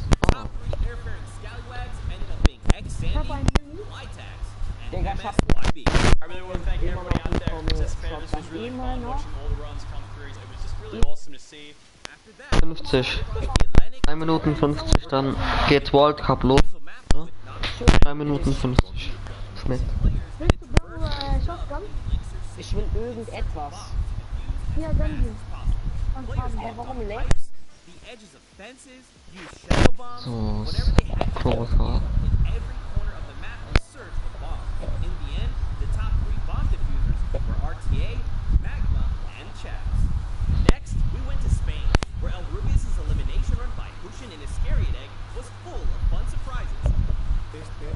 Komm, machst du den Gegner. Such as a forest lava mechanic and a one-to-one recreation of its real-life living room. After all that slipping and sliding around the map, it was incredibly close. But in the end, the best Oh my times God, were that's Mr. fun. Roro, Ryan Franta, and Bensor. GG a todos y muchas gracias a todos por participar, de verdad. From there, Ah ja, der schwebt, wer kennt's nicht. out of this world Danke, Abo, dass du meine Waffe nimmst. Ehre. Ehre. Hier? Kannst haben. Ja, Kannst haben. and hundreds of players Oh mein Gott, ich hab 2 HP. they can hang with the What the best. fuck? It was a death run map, featuring traps, ballers, and clever shortcuts. The top 3 fastest finishers all Ah. Wir machen ja auch von da. Wer ist das? With his difficult map, Tomoya has collected a skilled team. Some of the contenders even found a shortcut in the map Tomoya himself didn't even realize was there. Parkour. ジャンプして走る。そしたら長い Wenn er. Oh mein Gott. 間スピードがつくんです。 Hä, was macht er? この時点で止まるのに、これ見て。やばすぎるでしょこれ。 Tomoya has a Genau. battle for him, with his stack team in New York, led by winners Dracius, Guijin, and Kutox. この3人と一緒に僕ね、クリエイティブワールドカップてか頑張りたいと思います。みんなよかったらね。 Next up, we headed to Germany, where the Spandau trials took place. Hand of Blood picked his team by inviting players Huch. into a survival mode. Wow, der Lack. Had to survive for 4 Der. minutes Ah ja, der wird von 10.000 Monstern verfolgt gefühlt. by holding down points, Krieg ich halt noch einen shooting Headshot. targets, and eliminating enemies. Though many participated and Nein, komm mal survived zu. the 4-minute map, Ich sterbe only 3 gleich. could join Hand of Blood in New York. The highest point Ja, earners ich auch, were ne? Spenos, Alex JJ, Du hast Lagerfeuer und die Zone kommt. Our final qualifiers challenge in Latin America was Ich habe the einen geholt. hardest one yet. Aha. And actually teamed up with an exclusive Ja moin, Digga. with only 2 open Er hielt ihn slots. locker. Der spielt Level 100 davon. Gefinisht? Ich brauche einen Bubble Kappa. Ein. Beide. Nein, nur einen. In a brutal Komm mal death zu run nehmen. map Komm mal created zu by nehmen. JU-96, players had to complete the courses as fast as they could. Bro, and reached all 100 checkpoints to prove they had what it takes to play on the Fortnite World Gleich geht's los, so ist Spätzle mit Soßcover. in an effort to nab one of those 2 top spots. In the end, a few players got really creative, and 4 Turtle and Stewart Digga, took the what the last 2 fuck? seats at the creative finals. Was du? And with Jump these hat last gemacht. 3 Was ist qualifiers gemacht? in the bag, Ja, we're bei ready dir. to bring these 8 teams to New York City to Genau. compete for a $3 million prize pool at the World Ich hab Cup Rückgefühl Creative gehabt. Finals. Ich hab 6 Be sure to tune in on July 26th when we kick off the biggest competitive Fortnite weekend of all time. Wollen wir Ende Digga, was Liga das auch machen? wieder ist, ne? Wieso 27er? Oh mein Gott, jetzt geht's los. 3, 2, 1, 3, Cover, 0. Los geht's. Hallo denn. Och man, bei denen ist es ja hell. Bei den Leuten ist es ja hell.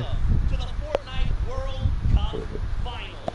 We are here at the UFTA, aka the Ah ja. Overmatch Stadium.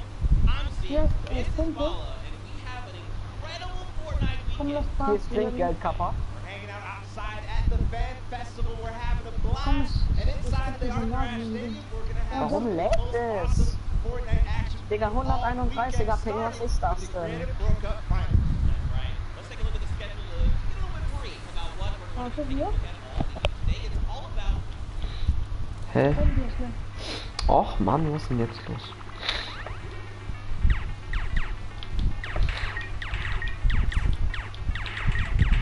Kannst schon machen. Warte, wenn du noch. Okay, komm.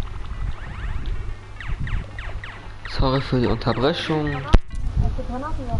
Hör auf, Junge. So, Hör auf, Junge, wenn du geknallt werden. weiter geht's. duos. It's going to be an unbelievable week. I can see. Bouncing out of your shoes. Die kommen. We're gonna start with the creative Gegner. mode where people are Ja, wohl, Digga, Ehren. Lass sie kommen. Och, Komm.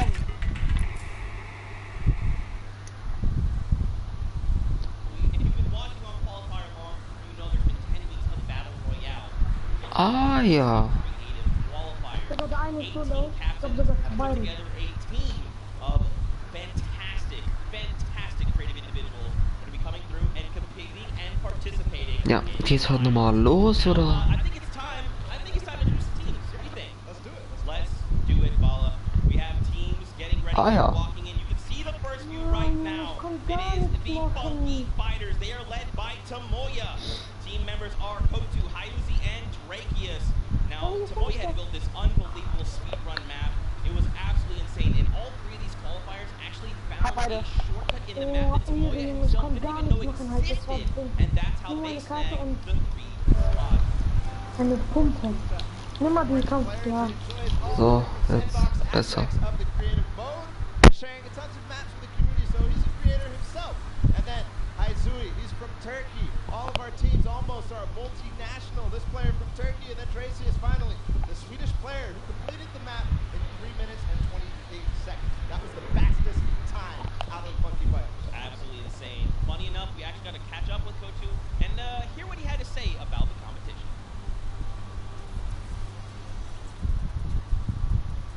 Hello, I'm Peter from the Funky Fighters. I'm gonna win this World Cup because I am the only pro player. All players. So he's getting Ah, ja. having a good time. We're gonna continue on Ganz and links, welcome Lul. the second team to the floor. It's gonna be the Chicken Champions led by Rubius from Spain.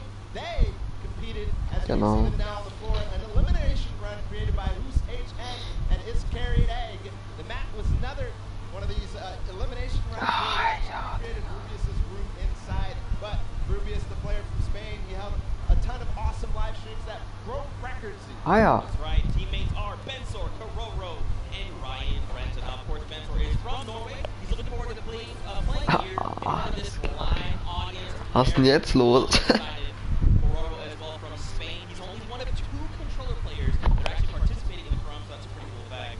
And of course, let's not forget Ryan Brenton. He's from USA. He aspires to be recognized as a speedrunner in the community.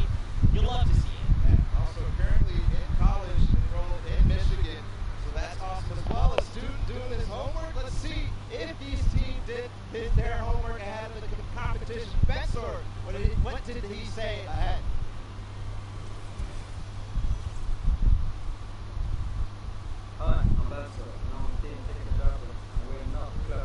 Ah ja.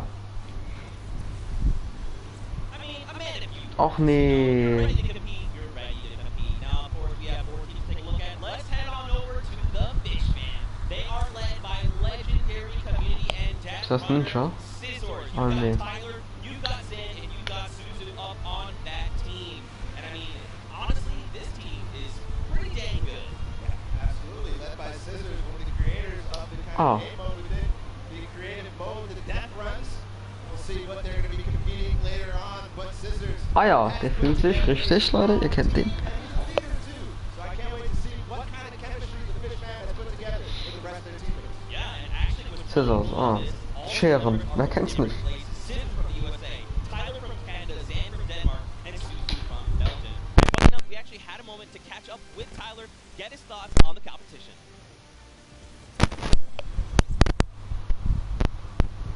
Hi, I'm Tyler H from Team Fishman.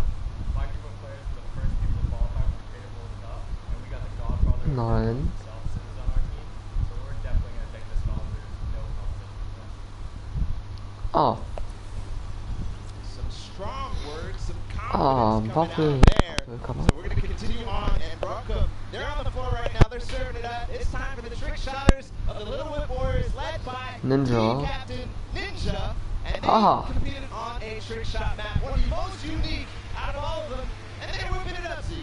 That's right, man. You got team members Taco, FaZe Taz, and Taldex723. These guys are insane now, Ninja. I mean, everyone knows who Ninja is. Taco is from the USA. He used to play on console, but switched to PC back in season 4. You've got Kaz. He's also from the USA. Ah, ja. Playing Fortnite just Junge. 2 days after Battle Royale was released. And then Ninja sieht wieder komplett auf Drogen aus. He's looking forward to being here on stage. Look at how excited they all look. Absolutely. Kaz had some words ahead, as everybody else did, so let's listen.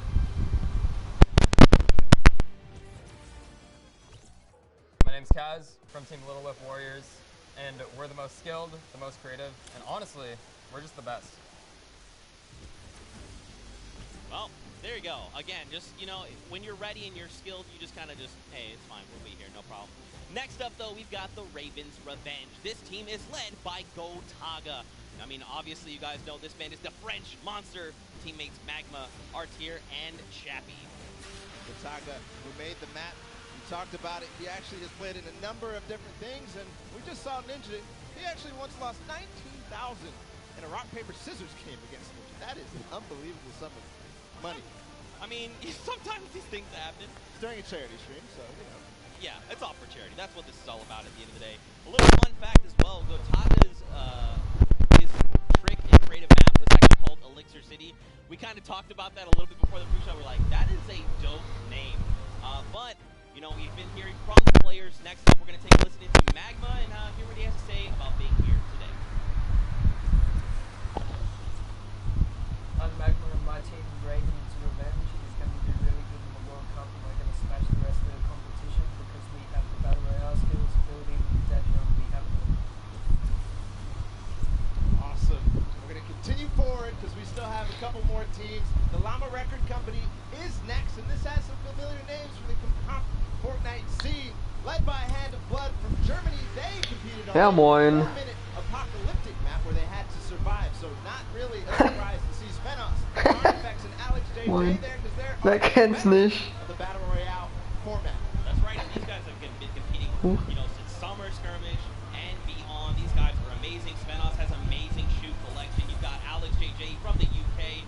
He also actually played back in the Summer Ja, Nudel. Skirmish, which is pretty cool.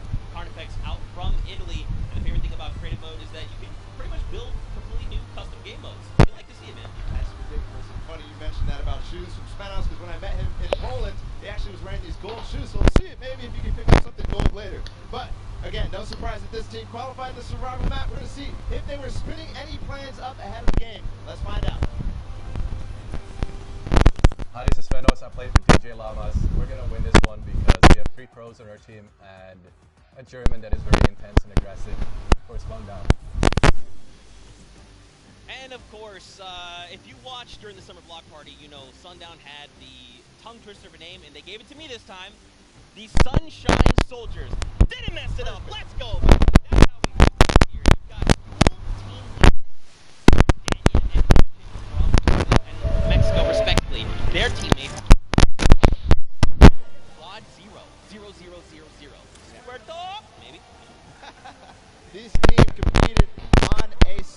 they had to clear 100 checkpoints as fast as possible, and the top 2 joined them. That was for Turtle and Stuart, like you said. So very experienced in these type of speed runs, elimination runs, the obstacle courses that you have to get through, the Sunshine Soldiers. Yeah, for sure. And Turtle specifically, man, he's just so amped to be here on the stage, meeting, his peers and, of course, some of the players that are all competing across the world. And we actually had a chance to catch up with them.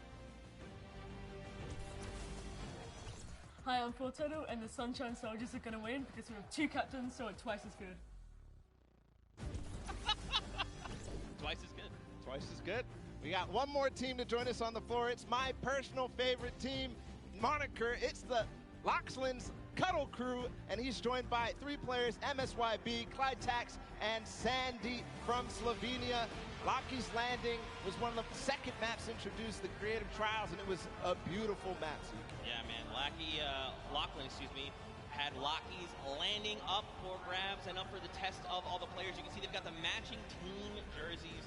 This ragtag crew is going to be bringing the heat, and players need to look out. Now, of course, everyone at this point probably knows who Lachlan is. From Lucky's Landing. You've got MSYB, xKryptx, and Sandy. And again, just a completely diverse crew. Lachlan from Australia, MSYB from USA, xKryptx from Germany, and Sandy out from Slovenia. Now, of course, as you know, we've been listening to the players. xKryptx had a few words to say. I'm xKryptx from Team Cuddle Crew, and we have the best team synergy. Even though our name is cute, we are gonna destroy them and win this competition. Man, these teams are insane! And of course, creative is always a pleasure to watch. I think we're going to surprise a lot of these players and you guys at home and here in the stadium with what you're going to be seeing. It's going to be a really, really great weekend, and today is going to be amazing. Well, it's like the team captain surprised us with their beautiful maps. I'm excited to see all of them, how they contribute to the game. Lachlan, of course, he did have an opportunity to play at the Creative Showdown in June, so we'll see what he brings to the table, what kind of experience he brings to the table in being involved in that first competitive event in Creative. Yeah, for sure. And of course, for you guys all at home that couldn't make it, we miss you, we love you, but of course, we want to give you guys an outlet to be able to watch the way that you want to. So please, for your viewing experience with real-time stats and different points of view in-game, head to Fortnite.com/watch and choose from this channel a dedicated map channel and 10 rotation options covering a selection of diverse players. We want you to be able to watch the way that you want to watch. Now, of course, Bala, I'm so amped to be here. I could not be more excited. The fact that I'm actually standing still is, I think, a surprise to every single person. And of course, here is just a few more ways that you guys could watch everything. You've got the first place, the second place feeds there, all 10 feeds for your viewing pleasure. If you want to see someone specifically, tune in to them, see what they're doing, how they're kind of navigating the maps, you can do that. That's absolutely amazing to be able to watch from any POV. And just like you said, Zeke, I cannot believe you're still. I've been in the back room getting ready, and you've been jumping up and down. So that means it's creative time, man. I cannot wait to get to these games, to get inside to the Arthur Ashe Stadium, Zeke. Again, I'm surprised we're standing still. I mean, if you guys aren't feeling the hype right now, you need to open your eyes, because this is it. 10 weeks of qualifiers, 8 weeks of creative qualifiers had led us to this very weekend. The Fortnite World Cup Finals in New York City. We're going to walk away with world champions.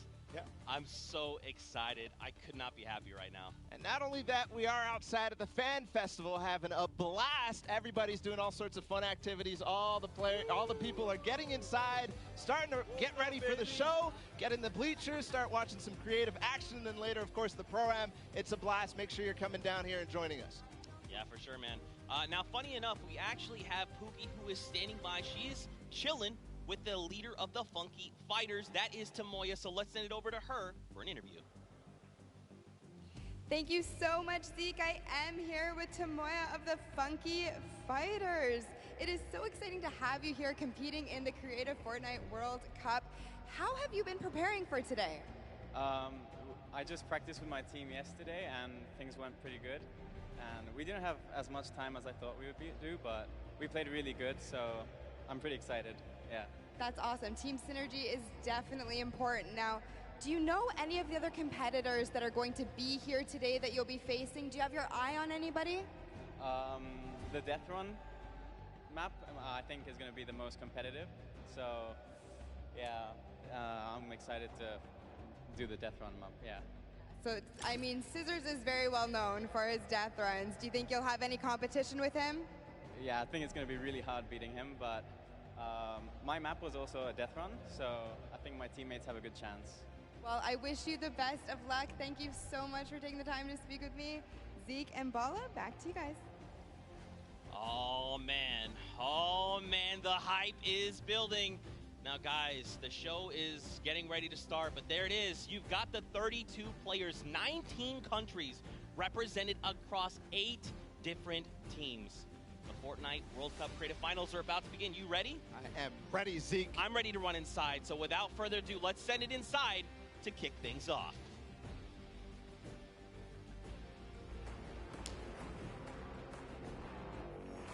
No pain, no gain. No guts, no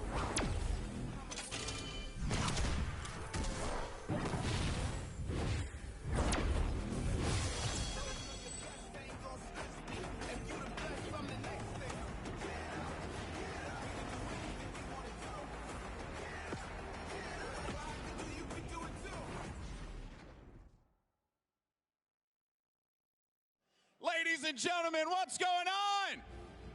How you feeling today? That's what I like to hear. That's what I like to hear. Welcome everyone to the Arthur Ashe Stadium. I'm Golden Boy, your host, and I couldn't be more happy that you guys are here in my hometown of New York City. It's actually quite nice for me because that means I don't really have to travel that far. It's pretty cool. That being said, we have a lot of cool stuff that's going to be happening here today. Not only do we have the Creative Showdown, but we also have the third Fortnite Pro-Am that's about to go down. It is going to be incredible. You got some of your favorite content creators. They're going to take that stage and battle for your entertainment. Now, you know that we saw a few of the players that were coming out here. We actually have one that you all may recognize standing by with Pookie. Pookie, who you got for me? Thank you so much, Golden Boy. I am up here on the main stage with Ninja. Familiar faces for everyone in the crowd. Let's hear it. How excited are you to be here today at the World Cup Creative Mode? This is something different for you, I'm sure. Yeah, I haven't really done too much creative, but I've been playing a lot with these guys, obviously, the last 48 hours. And no, I'm really excited. I think we got a really good chance, and we're going to have a lot of fun. Now, tell me a little bit how your team came together. Yeah, I checked out their clips for the trick shots that they submitted, and they were all, they stood out to me. They were special. And it was just an easy choice to pick these 3 guys. And, like I said, we've actually been bonding pretty hard the last 48 hours. So team cohesion is an all-time high. Team cohesion, I love it. We should have named you guys the Ninja Trick Shot Warriors, really. That would have been awesome, but there's no, I mean, there's a ninja skin kind of in the game, so, we could have had, maybe some of that. It's all good. I like the little whip. I love my little ice cream. And anybody that you're looking forward to facing off against here today? Everyone here, Gotaga, he's my fellow, Red Bull competitor, essentially, and, Scissors because he talks a big game. That's it, yeah. Those 2 guys, I'm looking out for them the most. Well, he does talk a big game. Let's see if he can back it up today. Thank you so much. I wish you all the best of luck. Golden Boy, what do you think? Well, I think that's pretty awesome because the good news is we got 8 great teams that are going to be playing for a $1 million grand prize in 3 very creative modes, which means today's really all about fun. And who better to have some fun with than none other? You got Monster, Sundown, over at the cast booth. Take it away, fellas. And boys and girls, Jonesies, Bonesies, and everyone in between, welcome to the Fortnite World Cup Creative Finals. I'm one of your casters, Sundown, joined here by Monster. Monster, how you doing today, man? Doing great. This is the moment we've all been waiting for. 10 weeks of qualifiers, and it's all coming to life.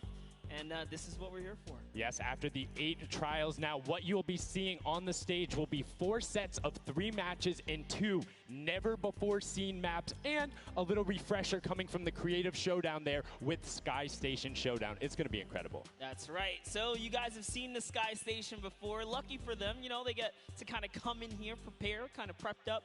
But there is so much more that is going to happen that hasn't been unveiled today. Oh, and I mean, it's seeing the adaptation across these sets is going to be incredible, and they're going to get a chance to revisit them at the end with a little remix, but we'll get into that here in a second. Let's check out the overall scoring and how these guys are going to be competing and how they will win. So, as we said, that first set is Sky Station Showdown. Junkyard Juke will be the second one. Set 3 will be a never-before-seen World Run, and then set 4 will be the Golden Games. Now, the Golden Games will comprise of a singular match from each one of the other 3 with, as I said, a nice little remix on it. And the Golden Games is worth a golden llama, while all of the other sets are worth a singular silver llama. How do those llamas add up, Monster? Yeah, you want to accumulate the most llamas throughout each set. We're treating each set its own individual thing with a couple games in between. So they're going to get a couple runs at it, and you just want to do the best in every set and get those llamas so you can take it all home.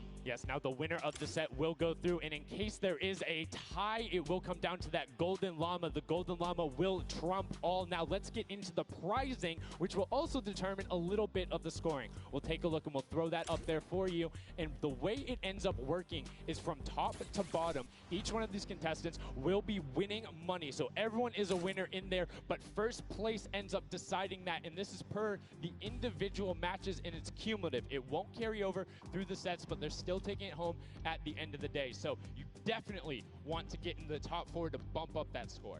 Yeah, that's right, and that is every game. Per match, we have a big winner. Of course, it's going to be divvied out between everyone competing, but come on, with the amount of games that's going on today, this is incredible. Yes, that is across 12 of matches total, so tons of chances to win prizes from all of these guys. Let's take a look at the roster and all of the teams who will be competing and give you guys a quick little overview. You can see Chicken Champions led by El Rubius, Sunshine Soldiers, got that one right too, Zeke, with Danyan and Achin representing as the captains, Funky Fighters with Tomoya, Karoku represented by Lachlan. But we got to give some love to the Ravens Revenge. You can see them up there, Little Whip Warriors. We already kind of touched base with Ninja. Llama Record, which you talked about a lot, coming up into here, and of course the Fish Fam, who's going to be led by Scissors. And these are some of the creative kings. They've been able to go through, run, qualify. A lot of them have had the world run, or not world run experience, excuse me, but in those death runs where they were doing the qualifications, but there are also some combat aspects. So we've seen Sky Station Showdown before.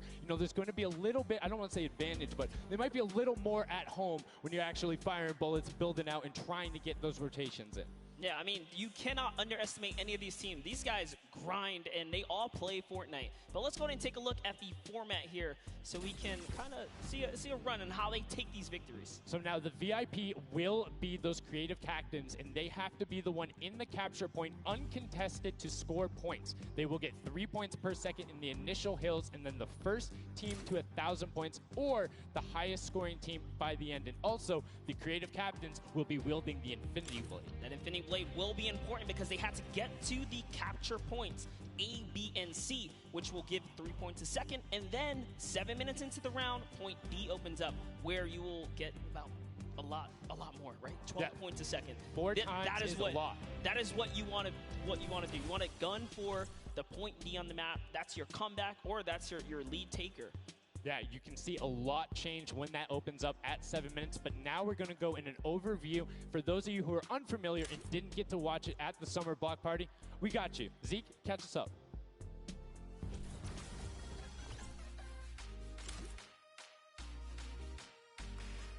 This map is a collaboration between Team Evolve and Epic.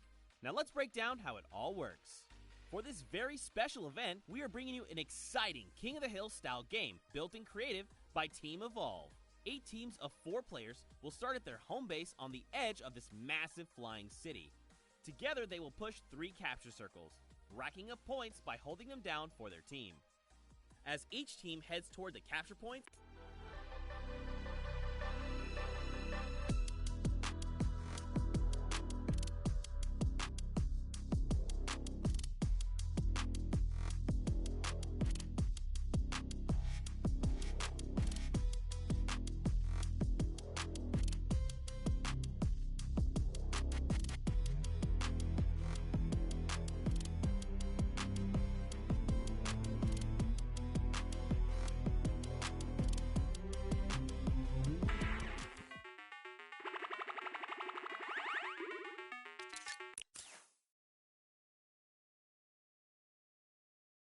surroundings, because if lots of teams are fighting for the same point, there could be an open circle elsewhere.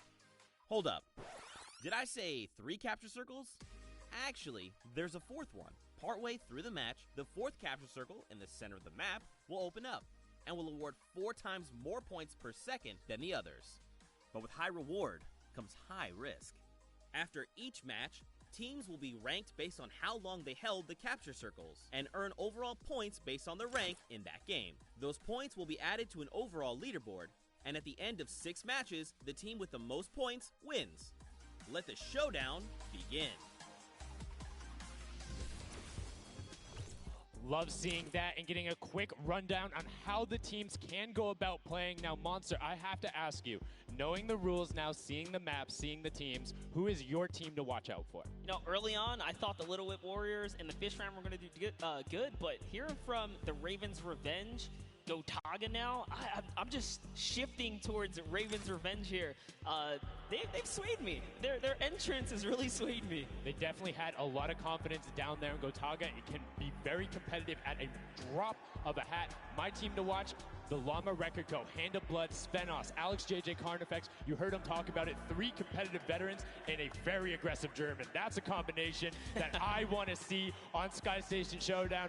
Now, we've done a whole bunch of talking, but I know why you guys are here. You know why we're here. It's time to play some Fortnite. The Fortnite World Cup Creative Finals starts right now. And this is it. We are loading in.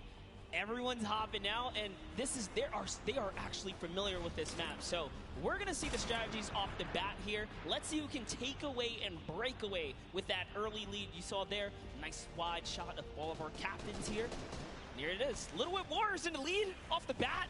Already you can see trades coming out now. A fun fact, the Infinity Blade wielder gets a bonus 100 health and shield. So he's sitting at the 200 mark. On top of that, Siphon is on. If you get an elimination, you get that 50 effective HP back over. That makes the Infinity Blade very hard to take down. They also get those big crescent move jumps to slam down. And as you can see going on the right-hand side of your screen, it is creative chaos all over the place, but now taking in with the Little Whip Warriors as they're able to clean it out, and Ninja's trying to rotate up top. Yeah, I'm sorry to break it to you, but the Llama Record was completely pushed off of their point. And now we have Ninja who's going in with the Infinity Blade. What a player to wield this one right here. Oh, he's getting pushed back. Notice how he doesn't even want to get eliminated. He wants to do as much damage as possible. But is that effective? I think you just kind of reset and you go, or you get up there and you start swinging. The 75 damage hit will be able to take it down, and the Llama Record Company establishes himself right back up. Now, what's going to be interesting to me is how the players utilize their building. You start with 50 wood, and then if you get an elimination, you get 25 wood directly into your inventory. So if you're able to kind of eliminate out and put pressure down, you can get some ridiculous builds, as we're already seeing on top of the Blue Hill. Yeah, this is actually a neck-and-neck race right here in the early game so far. Fish Fam, Chicken Champions, and Ravens Revenge are all trading spots at the moment. And Sunshine Soldiers comes right on in to wipe that up and get them out of there. And nice job for Stewart. And look at the Cuddle Crew across the way, just now getting their first points because they've been contested the entire time, whereas Llama Record Company has only had one team coming up towards them. Another thing to note, let's talk about the loadouts here, Monster. What are they rocking? They're rocking everything that you can get in the game, from blue tactical AR up to that hunting rifle. So you have the long range, you have the close range, you have the AR. You kind of just pick and choose your battle, what you want to use. And the one thing you're missing that the Infinity Blade wielder does not have will be 9 impulse grenades. So everyone has a bunch of mobility to be able to get up there. But you see right there, Scissor's able to cut down a bunch and get a decent amount of timing. Let's take a look at the score. Little Whip Warriors climbing up, but it is only a 5-second uncontested lead, and they're building on it. Right now, not a lot of points have been scored, which means when that hill opens up at 7 minutes, it's going to be that much more important. Yeah, this is going way better than I expected. There is no one dominant team so far, but the Little Whip Warriors are doing so great right now. There goes Ninja, and he does get traded out. Ravens Revenge kind of takes it back over. Will Gotaga squad manage to hold it down for long enough to get their, points in? don't forget, he has to clear out the point. If there's someone on it, you're not going to get anything. Right, and as soon as you're up there, teammates are not building for you, you're exposed for the entire map. Everyone else is able to see you. You can see El Rubius going in, but the double tack plus the Infinity Blade wielder of Hand of Blood. This Llama Record Company team is looking to go platinum with a great defense of their point. There it is, very nice. Finally starting to earn some points, trying to break that, triple digit Hand of Blood. Little fun fact right there. His dog Falco is Germany's second biggest dog influencer on Instagram. That's impressive, but I wonder who the first biggest is now. That's like, is there a statistic for that? Like, you go down the line? But one thing I do want to note for Hand of Blood, look at the eliminations coming out of the Infinity Blade. Already sitting on 7 and being aggressive. As the more he gets that siphon going, the better he's going to be. But the Chicken Champions come out on top there. No tender defenders are going left. Able to hold the top, and now crawling their way back up there. They're only about, like, 10 seconds or so behind the Funky Fighters? Dude, wait a second. Where did the Funky Fighters come from? Suddenly they're at the top here, and the Little Wit Warriors have not managed to earn any points. Sunshine Soldiers looking to kind of ruin that festival up top, but it's Tomoya. We touched with him with Pookie early on. He said, you know what, he chose his players, specifically because they're great at depth runs, but it looks like they battle it out too.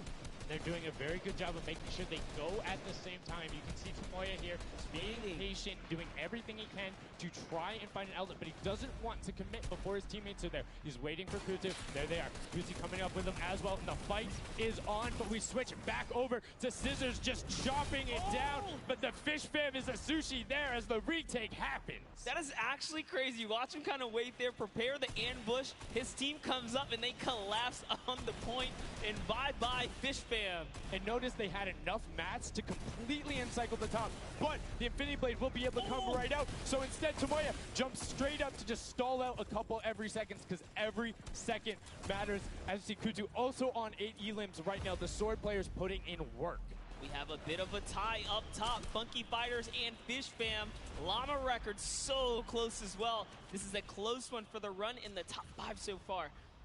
And I like seeing the Funky Fighters using impulses out of spawn. You get 9 of them, so it's great to throw them off to knock other people off the point, but use 3 to get a little faster. These guys are all very experienced in terms of navigating basically every part of creative and battle royale, so they can use those little quick impulses to get themselves more efficient. As you see Zan go down, Suzu go down, Scissors go down right there as Lachlan is just cutting them apart. But Tomoya, again, the Funky Fighters come out on top with the Infinity Blades at least, so no points going over right now to the Cuddle Crew. Oh no, the Cuddle Crew does not have the Infinity Blade wielder here, so xKryptx has to kind of hold it down for now and wait until the leader, the team captain, can get up to the top. If Lachlan gets there in time, he might be able to, but nope, they kind of lose their point of interest, unfortunately. And now Gotaga goes up and goes straight back down, not able to catch himself on the edge, so Raven's Revenge gonna have to wait a little bit before they get points, but have full control, and Gotaga unfortunately breaks some of his teammates' build there with the Infinity Blade. Yeah, you see Chappie. Chappie's from, the USA. His favorite aspect of creative mode is actually 1v1 build fights, so this is why they're doing pretty good right now. And they kind of close it up. Looks like the Cuddle Crew has come back, but the Fish Fam is here to ruin that entire party. Can they shut it down? And Scissors survives just for a bit more. And again, you see every single time the Funky Fighters go up, it is never a solo person. It is always 2, most of the time 3. They get control and then they immediately box up. But while we've been talking about them, let's check in back with the scoring as we're now right around the 3rd mark and a minute out from that 12 point per second circle. And Ninja's team, the Little Whip Warriors, are Little Whipping all over as Tomoya goes up, comes back down, and the Xing Xing was not enough. Cuddle Crew takes him down. Actually love that strat. You don't see anyone else really utilizing the dive straight up into the air to kind of disengage off the pressure. Ninja's doing a great job chopping up here. He's already at 8 limbs. That, never mind, make that 9. That was Gotaga who went down right there. And they finally get another run at, advancing the lead here. And they are slaying out, too. Yes. You see every single one of them almost to the double-digit marks. But Taco, hello. That was your head, yeah. You got to be careful because, hey, if all you're doing is sitting there rifling, that's fine. Somebody's going to take a hunting rifle and make you pay. Lachlan goes up. MSYP is just behind him, and Lachlan is able to take that one over. Kaz is trying to do everything he can, and he does get Lachlan, so good delay coming out from there, but opening up about a 20-second lead. But here we go. 3, 2, 1. Middle point is open. That's 12 points per second, and right off of the bat, we see Kadoku heading towards it. Impulse is going out, and a swing and a miss there with the Superman jump from Ninja. Not quite going to get it as Rubius and Hammer in the circle right away. Rubius under fire, but Ninja under fire. Who will take it? Rubius has the better sword on the day, and then immediately taken out. This is chaos. Whoever's the last one here is probably going to be the most successful. But remember, you need your sword wielder. Your captain has to be there. If Lachlan isn't there, it's not even worth fighting for. So xKryptx doesn't care. He's trying to pick up that Elam counter, and he's on it. He's playing some good defense there. Down goes Hand of Blood. No points for the Llama record anymore. They actually use that. Just a couple seconds put them all the way back up to second place. And two of the Kadoku right now have combined for 31 eliminations, but they're not converting it into points. They're currently sitting at the bottom, 189. Little Whip Warriors do still have a lead, but it's already been cut down. And just as I said, with the middle hill, Funky Fighters almost taken away. Brer goes right on over, and you see any amount of time in that middle hill is so efficient. I'm actually loving that little strat right there. They hold a point, then aim out to where these players spawn in and kind of move in from, just kind of pressure them back. Yeah, so that's when you need somebody with a hunting rifle to start taking shots and saying, hey, pick on somebody else. If you look this way, you're going to have to respawn, because if you can get tags, great, but if you don't convert them and into anything, it's not worth it, as I just kind of stuttered, because xKryptx is sitting on 23 eliminations, Hand of Blood on 14 right there. That's why the Llama Record Company is ahead right now. Yes, and they were using that 4x bonus on Capture Point D, which is right in the middle. It only appears after the 7-minute mark. So now that we only have 5 left in the game, it's up to whoever can hit that 1,000 first or the timer runs out. But at this pace, I think the Fish Fam, the Funky Fighters, or the Llama Records are probably going to take it here. Yeah, the Sunshine Soldiers are also racking up points quickly. What's interesting to see is the Fish Fam are pretty much now uncontested, as everyone has tunneled in on that center hill. But once you get later into the game, when you need to kind of go up a little bit more, consistent points end up winning out, because everyone will turn their attention to the 12 points per second. You'll have impulses going down there, random hunting rifle shots, builds 24/7, because they see that tick happening. And look, as I say, all the sword players are down there, 2 of them going off, the tac shotguns being thrown up, walls everywhere, but it doesn't matter. Points aren't being scored right now. Yeah, they're trying so hard to get all the bonus points that the Fish Fam is just like stealing away the lead right now. But also, remember, if their teammates pick up Elams, you get matched straight to your point, into your inventory. So they're able to fortify up there, and that's why they're just slowly growing. And you can actually fortify to prevent the impulses from going in, or make kind of a wall to toss it in. As you see, Hand of Blood picking up his 16th Elam, but hey, Scissors is chilling. Yeah, Pumpernickel it up, man. Pumpernickel it up. Yeah, let him know. Let him know. There we go. He's saying, hey, you guys, we'll stick to our strategy. Let's see if somebody goes to contest it. There it is right away. They go up, but all 4 of them. You don't want to run into this. They're ready and waiting. They know they have the lead right now. Oh, he's holding a trophy. Look at, he's looking around, he's telling him to let him know, man, and that's what it's all about. They've opened up a 100-plus point lead, but no contention, because everyone is tunneling on the bottom. Uh-oh. And I like this now. Now they're turning their attention outwards. Other teams kind of realize, wait a second, they're just up there scoring. Like, what can you do in this instance? They see the other scores. That leaderboard is running for them. What they have to do, if you're the Llama Record Company, you hold the middle and lock it down for that time. And then the second you get the lead, start running at the Fish Fam. Don't let them come anywhere near any point. Nobody else is going to catch you unless they get the middle. Everyone's attention is there right now. And the Llama Record Company now has the 100-point lead back in the span of just 10 seconds. They let their guard down one time, and suddenly Llama Record takes the lead, as if Fish Fam wasn't just farming all those points. Nope, Fish Fam no longer have a free point. It is up to everyone to stop the Llama Record Company here, because Hand of Blood has 17 Elams, and he's going for the middle now. He's got his team ready. Let's see what's he going to do. Hits the vent, goes right in, nice and sneaky. Oh, he's still waiting. Look at the big brain plays. Comes out the collateral right there. and it's all his. The center point is his to earn points now, Sundown. It's so close. It's just a few more Gotta kicks. That stop would be him. it. One more goes over, and that's it. Llama Record Co. takes the first match. Hand of Blood, Svenos, Alex, JJ, and xKryptx are your match one, set one winners right there. Incredibly impressive coming out. Well executed gameplay. And they say, Scissors, you can hold that L instead of the trophy. Don't celebrate too early. It's the World Cup Creative Finals. Every game is worth so much money as well, so much prize. So to take a victory off the bat, you have to be feeling great. And that was your fan fave to pick.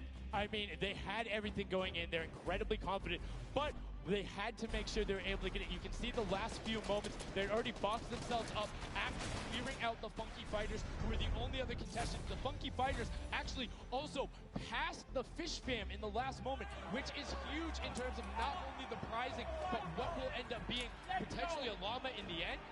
That's right. That is right. Loving this replay right there. The let's goes, the energy is real. You can clearly see the excitement. That was a great game to watch.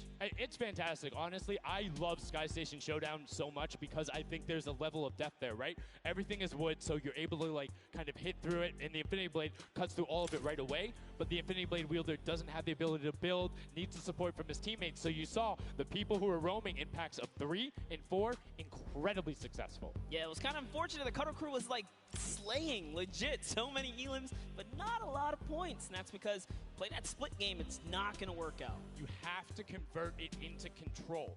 It is a control the point game mode, and if you're not doing that, the other players are going to be doing that, as you saw right there. And what was unfortunate then for the Fish Fam is they got contested twice in a row right after and just couldn't get reestablished. They couldn't group together in those long spawn lines like you were talking about. I mean, they could be painful. Yeah, you know, I was rooting for Raven's Revenge, man. I might have to jump on the Llama Record Company bandwagon. Bandwagon it? Really? One match? Just one, dude. One match? That was quick. All right, well, he jumps on the bandwagon. We're going to jump on over to Pookie, who has an interview for us. Thank you so much, guys. I am here down on the arena floor with our champions here. We have the Llama Record Company. Now, have any of you ever played this? Let's go to you first. Yeah, we had a few training sessions yesterday and we were totally dominating the game mode. So, I mean, we are by far the best team here. And right now, we feel very confident, yeah. Well, you certainly played, like, you came a little bit from behind there. So your strategy was kind of like to get those points that are slower accruing at the very beginning and then kind of go into the middle and kind of start dominating near the end. Who made that call? I mean, that was pretty much me, yeah. Like, we know that at 7 minutes, like, the middle just opens up and you get like 12 points a second instead of 3. So, yeah, we decided to work on that. We weren't that good at first, but we got a strat going. So, yeah, it went pretty good. Speaking of strategy, are you going to carry that into the later games? You're going to change it up? We're just going to do the same thing. Hopefully no one follows us. I mean, now all of your competitors have heard you say that, so we might have to discuss strategy a little bit when the microphone gets turned off.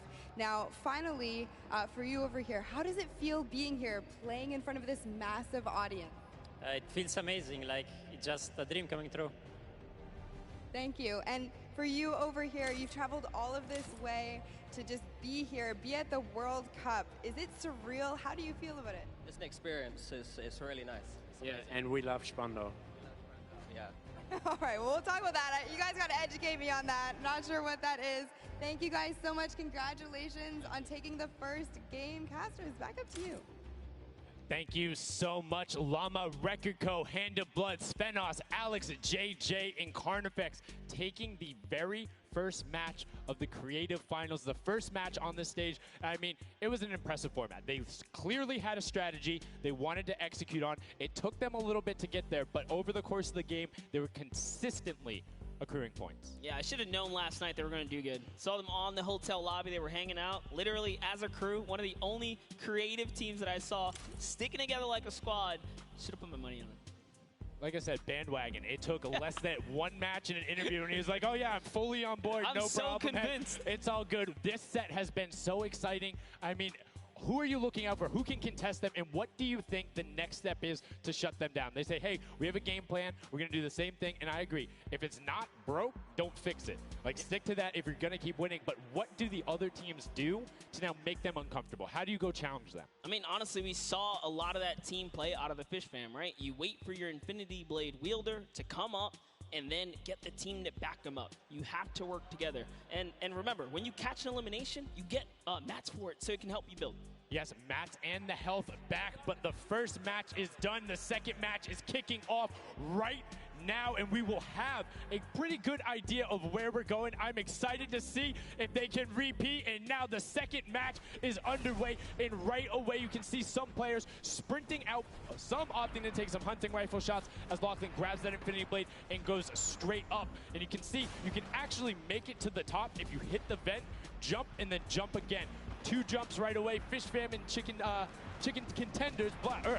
God, awful. Chicken champions. Chicken apologies. Tenders, chicken what? You trying to eat some Tender defender, Let's chicken go. tenders. I know, my fault. All right, here we are. So this time around, the Sunshine Soldiers actually managed to get some points off the bat. Very good for them, but Little Whip Warriors, same thing we saw before. How to take, you know, a little bit of the first big step here. I mean, Ninja, it knows those jumps. He's able to get around incredibly efficient, up to the top right away. But the early tack fights coming out, Tomoya able to ruin that one there, but then Tyler trades it right back out. And what's really is important here is about establishing control as a team. You want to stay together and just get your momentum rolling as Ninja goes up, followed quickly by the Little Whip Warriors. Ninja goes first, gets 1 elim, gets 2 elim as they swarm from both sides. So Ninja was up 2 from the back, 1 from the front. That was a very well coordinated retake. Love how they did that, and now they're all holding it together. Kaz holding down the backside, keeping these players off the ramp. But it's Gotaga squad who's coming up the top here. It's Chappie, and Gotaga dives right on up into it. And doesn't matter, he just gets taken right down. This is what you need to do here. 6 eliminations already coming out from them. Taldock with 1, Kaz on 4, and then 2 for Ninja with the Infinity Blade, as Taldock is immediately spraying down shots, making it just a little bit more difficult. But boom, there come the hunting rifle shots, and Taldock is taking shots as well. Out of builds and needs to back up and use his team there, and Gotaga goes straight up. Oh, they need some builds for their backside because they are getting sniped straight out of that spawn point there. It's Raven's Revenge, who they're just kind of gatekeeping at the moment, right? Look at Chappie's like, dude, I can't even go up right now because the team is up there. It was a good challenge, and he did some damage, but Ninja was all over it. Now already up to 4 elims, opening up a 60-point lead, but have to keep an eye on the other parts of the map as the Chicken Champions are doing their best to hold the top but get pushed out. Kaz finally gets taken down, but 5 elims on his first life there as Ninja challenges Magma. Will he be able to clean that one up? Yes, and he does. But Chappie's on the other side. Slam goes down right away, but now we're over on board with your match 1 winners, the Llama Rekiko, and they're already slaying out as well. 12 elims for them, but 0 on Hand of Blood, which is actually efficient. Assuming he doesn't need the health, will have the sword regen going through, but he can't use the builds, right? So Yeah, other people need them. He can't build. He also can't get hit right now, so he needs to be careful because he is 1 shot away from getting taken out here. But someone dives right on up. He has to put that pressure down, and it's the Chicken Champion to make a quick end of him. And it's their turn to start accruing points, but no. Chicken Champion leader goes down there. Good attempted defense from Carnifex, was able to trade out 1, but now we have 2 swords up top. Gotaga and Lachlan just trying to beat each other up, and Gotaga comes out the winner of that one. Other Cuddle Crew team does pick it up there. Just remember, it's 3 points when you're standing in the circle. Uncontested, it has to be the VIP in there. When we hit 7 minutes, there's the 4th circle that is 12 points per second. Yeah, this is definitely very intense for Tomoya here, who again has no health. The Funky Fighters are trying to get that dominant lead they had in that game 1. Can they get it? Ooh, he knows he's on camera there, gives a little bit of a taunt. And uh-oh, is he gonna challenge? No, stays back, says, you know what, points are more important right now. He's just focusing in on the points here. And you can see the Funky Fighters trying to prevent that ramp coming up. It's very efficient to just immediately, as soon as you come out, have 2 team members ramp up and to the left or up and to the right so you can get up to the first level. However, the Infinity Blade will break that in 1 shot, and you have a ton of rifle ammunition. All of these guys being maxed out on ammo. Let's see here. These are all the spawn points. You can actually see the banners hanging, so you know if you really want to focus in and kind of shut down a team, you totally can. The Llama Lords are not doing great this game. No, and this was the double jump I talked about. Ninja goes straight up. That's the first Elam. He's going to be able to point his camera, go up, and challenge as soon as the team decides, but instead, going to save that jump to be more impactful. Raven's Revenge trying to get pushed out right here. Gotaga and crew doing everything they can, but Taldock is going up the back. Chappie gets taken down for Ninja's 8th Elam, and he jukes him out, going straight back up top. Gotaga, does he have the health to take it? First swing comes through, and Ninja goes down. Yeah, he just needed another Elam to put him back in the game. You got to get that siphon bonus. You don't get the heals. It's really rough, even with the Infinity Blade to heal up, because, you know, the heal time is kind of slow. It's very slow. You can see the tick going up there. It's not something that you're going to be able to rely on, particularly when other players are getting the siphon off. If they're the ones trading out the shots, they can quickly change HP, and those are long animations. But look at the challenge. The 3 different teams going up, and now it's just the Fish Fam and the Cutter Crew. Lachlan doing everything he can. Zan goes down, but tries to create a little bit of space, eats the headshot from Suzuhu, and disengages. Cutter Crew finally getting a couple points here. It's been pretty rough for them so far on this map here. Can see this struggle just a bit. The story has definitely been Ninja's supreme dominance so far. He's doing pretty good right here. And even with no health, says, you know what, I'm not going to give away 3 points. Might as well go for it. He was so close. Yeah, you can see him calling out the whites there on the sword, knowing they only need a couple more shots to get it as we switch back on over to the Cuddle Crew, who've established themselves there, but are still struggling to kind of get the points. The first time we're really seeing them all together, but Clydetex immediately gets ripped from the spawn. Yeah, Lachlan's team needs to represent. There they are. They're finally starting to score it up. He's got a couple of eliminations. You can see X-Sandy here. 16 Elam, so definitely has some Slayers there. Yeah, they need to figure out their game plan, because they're getting Elams and putting things together. They have solid numbers. They're just not getting the right hill time. Maybe it's go somewhere else. You don't always have to go to the point that's directly in front of you. Go contest someone, or maybe just go mess with somebody at their spawn. Delay them so they don't rotate towards you. Like a number of times, as you said before, you can see where people are spawning. If you want to go deny a team, you can send somebody to deny them. Just know that player is coming back over in... Ein Moment. Cool. Ja, das war's komplett.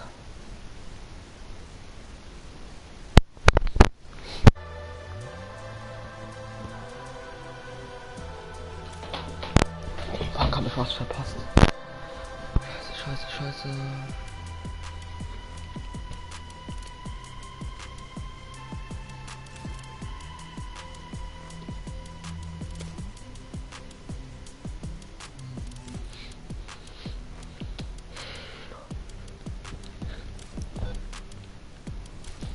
Ah ja, mein PC. Ehrenbruder, Kappa.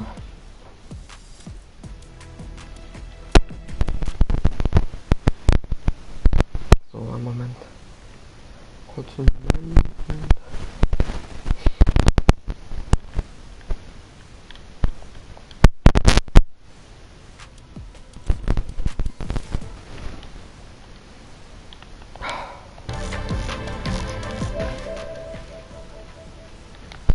So, jetzt.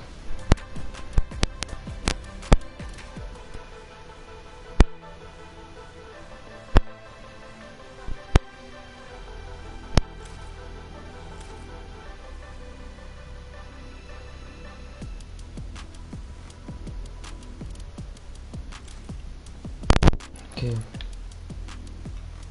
Noch eine Stunde.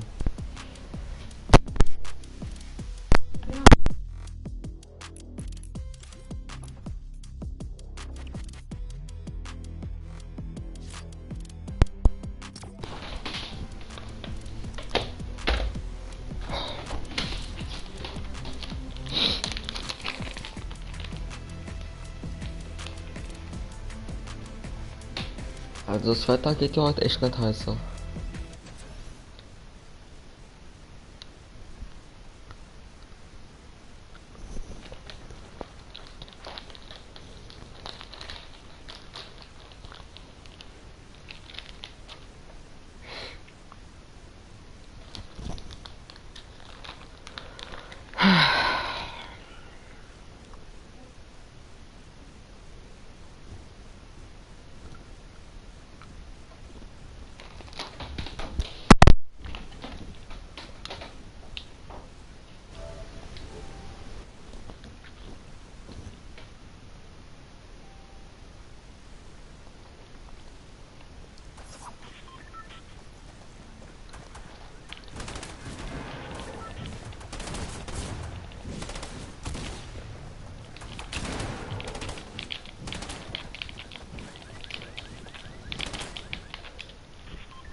Also Ping, oh, los. Also mit Tyler ist. Genau, ah doch. Junge, der Ping, what?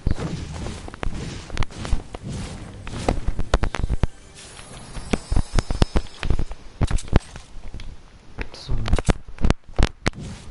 So, aber. Wer kennt's nicht? Graue Waffen wieder, ehrlich.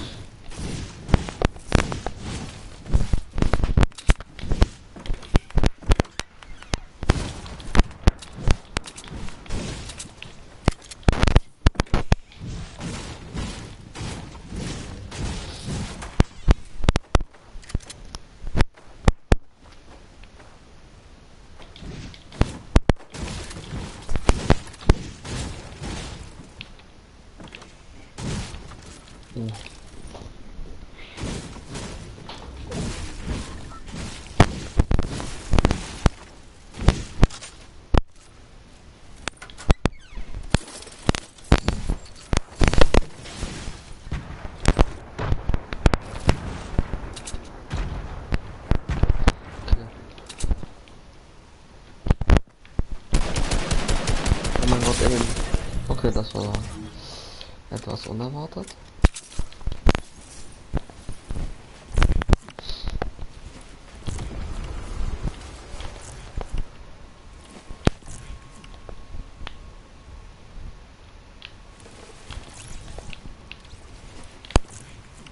Das ist ein Gegner, Kacke.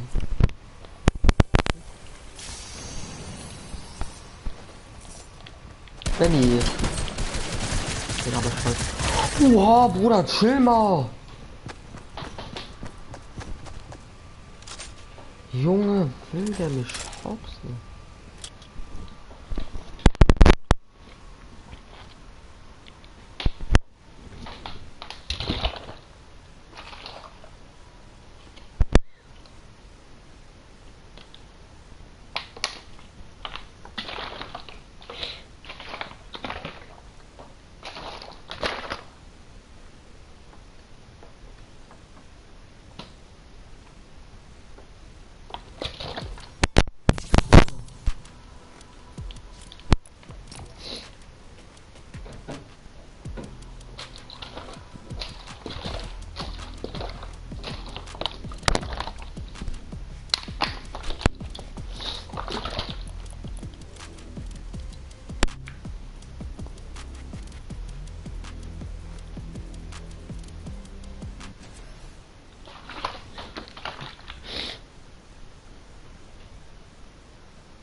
Hä?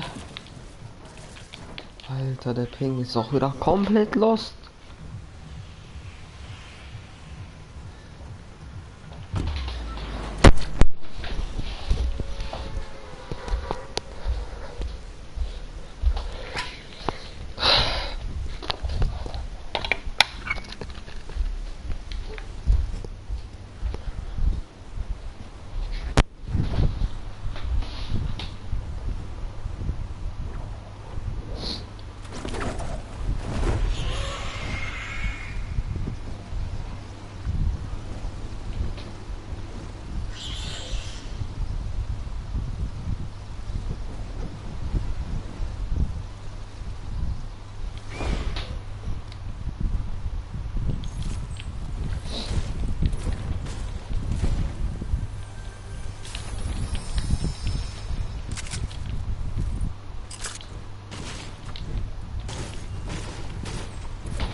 macht halt so keinen Sinn, wenn keine Leute da sind. Das macht halt so gar keinen Sinn zu reden, weil schaut fast eh keiner zu, also von daher bin ich jetzt mal still, bis einer kommt.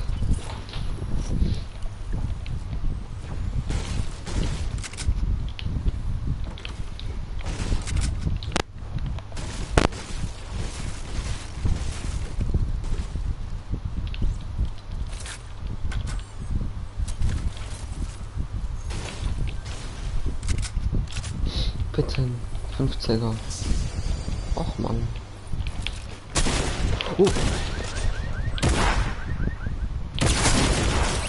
Ja, was hat er denn für ein Skill? Oh.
Ja moin.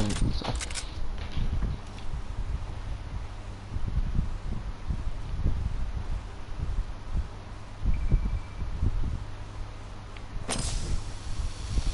Och Mann, der war so kacke.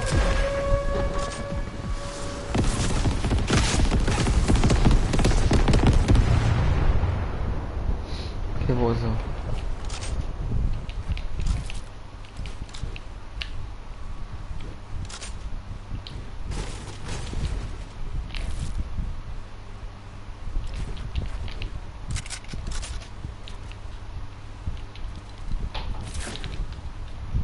Wo ist er?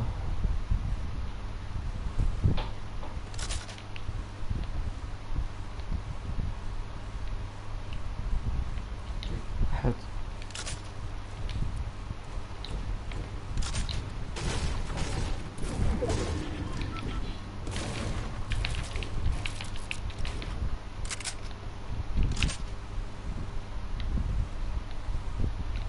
Okay, keine Ahnung. Anscheinend abgehauen.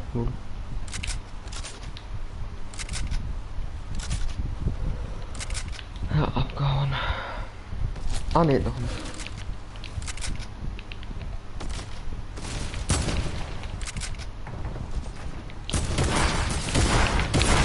Och Mann, Junge.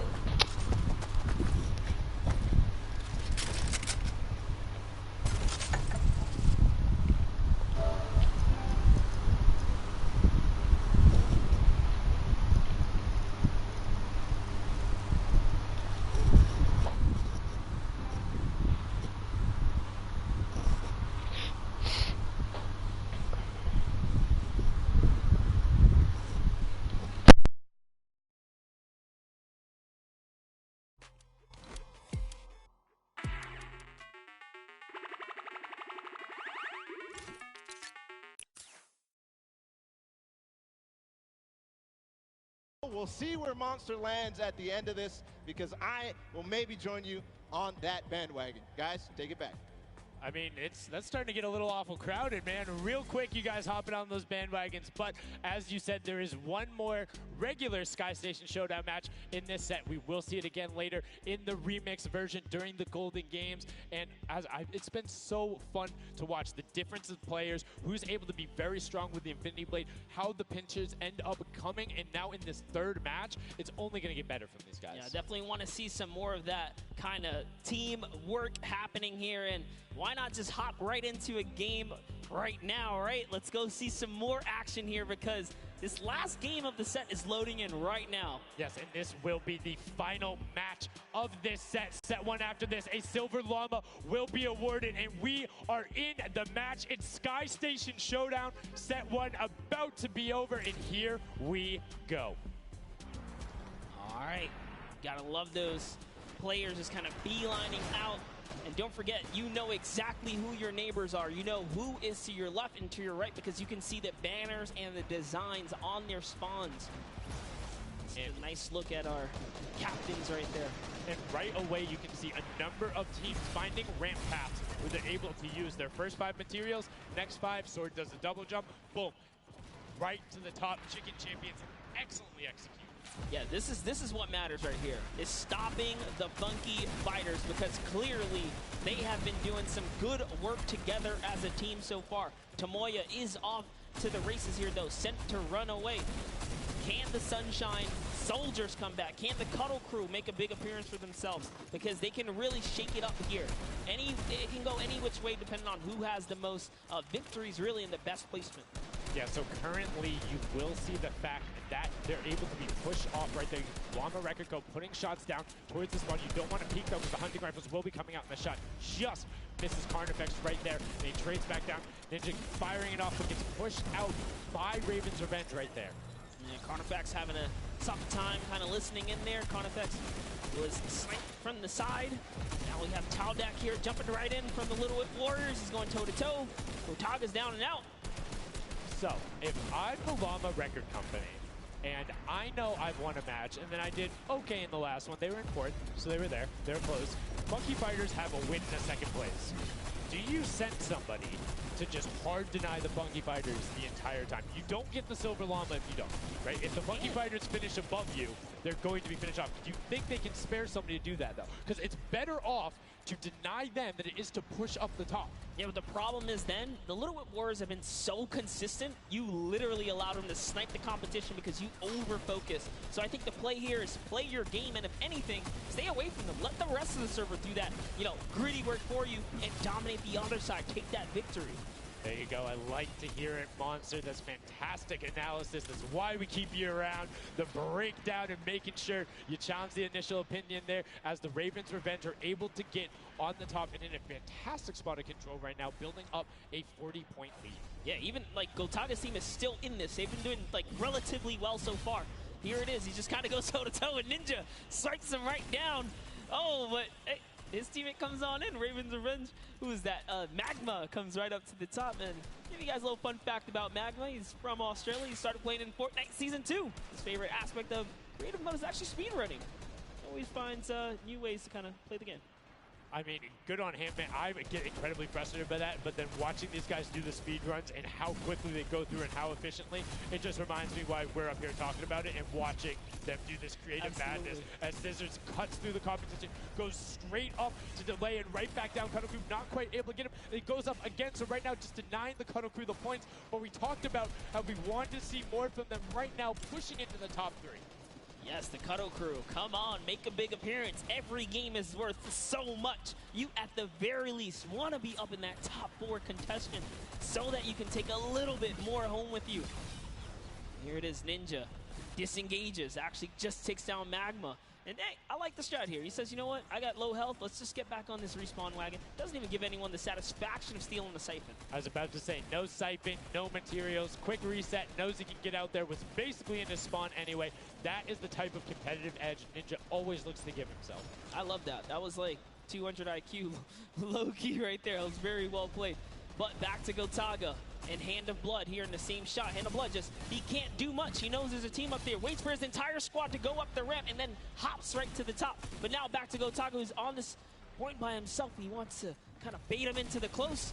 Can he get the hit? And he does. TheLucky goes right down, straight to the top. That was sick, using the jump right as the animation had started to make sure he clipped him from the bottom, dodges the Funky Fresh Fighter out. Gotaga now getting pinched from the side. 3 of the Funky Fresh Fighters up there doing everything they can, and the shots will come out. Trying to find it, and Dracius is coming back up to try and get some defense there for Gotaga, instead just going to disengage. And it's actually prime movement right there as well. You just see him baiting and switching, going back and forth, trying to get in there, see if he can kind of sneak in and get some extra damage. And here it is, someone's in front of him. He only needs 2 swipes. He goes down, he gets the siphon. Oh, cannot convert another, which would have kept him in the game. His teammates are here though. We're seeing a lot more points being assorted. It's a little more top-heavy this game, going towards the 10-minute mark right now, with Raven's Revenge and Llama Record Co. 100 points clear of the rest of the field. Unfortunately, though, the Funky Fighters have fell to the bottom of the totem pole. If they can't come up to the top, they actually are pushing themselves way out of the average, running for the win of this set. So they really need a massive comeback here. But Savenos is showing why he's here with 13 eliminations already, and bye-bye, falls down. Lucky for him. No fall damage. Yeah, it does reset, and that might be one of those moments where you opt for deny, and in fact, he does saying, hey, I'm at 5 HP anyway. I'll see you in a bit. I gotta respawn. Smart play for him. Sunshine Soldiers having a spot to themselves as well right now. Not quite sure who they pushed out here, but the impulse are flying overhead. And Gotaga, they're doing so good at holding the point here, and this is why they're in the #1 lead. But they don't have too much cushion to play with. No, particularly when 12 points per second on that central point. B is open. Gotaga checking his surroundings. No shots coming through. And RTA actually using the door edit and just a little counter edit to make sure that nobody is able to come up and contest him, and just starts raining shots down towards the Little Whip Warriors. Raven's Revenge making their lives difficult this game, but up comes Ninja. RTA goes down. Chappie goes down. Ninja gets the slam. Gotaga, will he be able to find the last hit? Ninja intelligently backs away and strafes it out. Teammate picks that one up, and they get control. Yeah, I love how he played that, stepping and sidestepping so that he can just stay alive, because it doesn't matter if your team successfully wipes a point. If you don't have your captain there to seal the deal for the points afterwards, then you cannot earn anything from it. Here comes Gotaga. He's thrown himself into the fire, straight into the point there, and he gets taken out.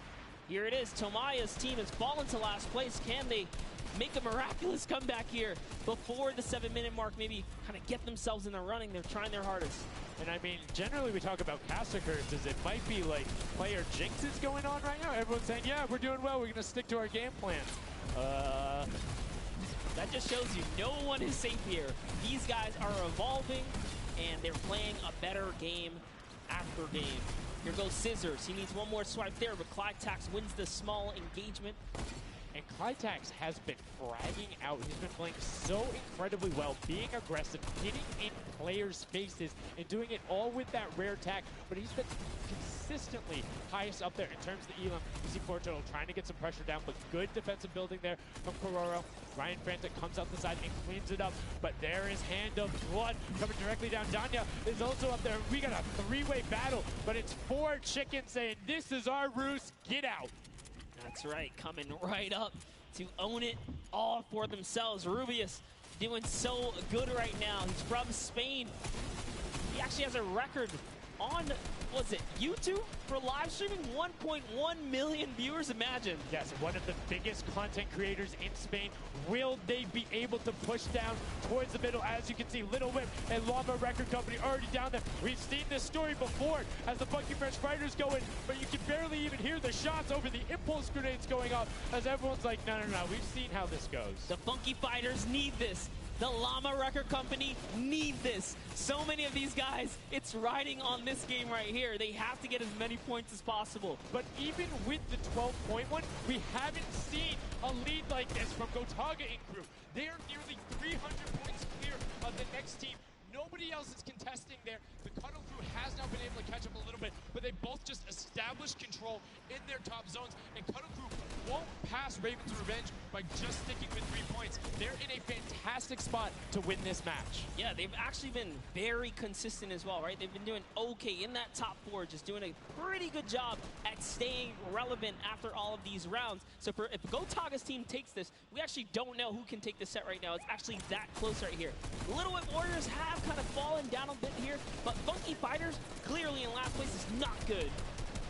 And now, right now, you can see Tomoya coming in, doing everything he can to knock it down. xKryptx challenging as best he can, and Lachlan is just hanging out inside the cone. Lachlan's doing a great job here. He's just kind of hiding, loving the low profile kind of position and take here on the point. He goes hidden, but hey, he has to come out now and defend themselves. It's 3 chickens who surround him and take down that Cuddle Bear. Oh, man. They're supposed to be the tender defenders, but that was a whole bunch of aggression coming out from them there as they now immediately look and start to take shots. And the Ravens Revenge have now finally been unseated from their 3-point game. So a little bit of room to start for the catch-up, but it is utter chaos in point D as Tomoya gets taken down, and the Funky Fighters are still in 8th place. There's still 55,000 minimal on this game alone here. You want to win this one. Ravens Revenge, can they hold it? Or will Cuddle Crew find themselves a big piece of the pie here? Because we're in New York City, you know, you got to make pizza references. That's how we're doing it. Here comes Gotaga kind of hopping on overhead. And all right, he wants more points. He's hungry for it. It's unfortunate they're just clipping off the side as Magma goes down, sitting on 23 eliminations right now. And Gotaga doing his best to find where they want to go up, waiting for his team, but knowing that time is running short since that middle hill is still open and being constantly contested. But the Cuddle Crew are catching up with their steady 3-point game. But now Gotaga goes up right around the back, able to pick up the elim, and control is rested. This is scary because the Cuddle Crew is also getting points right now. So yes, they're getting a lead, but the Cuddle Crew is keeping up and keeping it very close. They're keeping it very close. This is what we were talking about. We wanted to see a strategy come out, something defensive where you can get your control. They have now walled them off on each side, thrown a cone on top of them, and they have firing angles towards the other 2 platforms. Nobody wants to go contest them, but right now, Gotaga, oh, we saw what happened when Scissors did that. Don't count your chickens before they hatch because they're catching up right now. You can see that 12 points ticking over, but they do still have a lead as players are trying their best to deny Ravens Revenge. Yes, you have to keep him safe. This is the protect the president strat at its finest. Cuddle Crew still gaining points. Llama Records still getting points. In comes the fire from all the other platforms. Cuddle Crew's putting on pressure. They don't want to give him the freebie here. You have to look at Ravens Revenge, though. Everybody is so focused on the middle. Nobody is going and challenging the top team. You know they're over there. You know they're uncontested right now. You have to be putting shots down there. You have to find the tags under Gotaga. There it is. And they got him. They got him the difference now. Look at the Cuddle Crew climbing up on their consistent 3, but they still have control of the top. They just don't have their sword. It's 2 hops to get up there. That's right, and now Lachlan can just sit here. He can just hang out, earn these points. This is what he needs to do, and he's almost there. He is almost there. The first place can be his. Right now, he can take this lead, Sundown. But they got control at the same time. It's literally ticking over a half-second away from each other. The shots are going. Cuddle Crew has the lead, though. Will the shot be able to go through? Yes! Cuddle Crew gets goes taken through. down. 999, 1,000. Gotaga and Ravens Revenge in the closest nail-biter yet.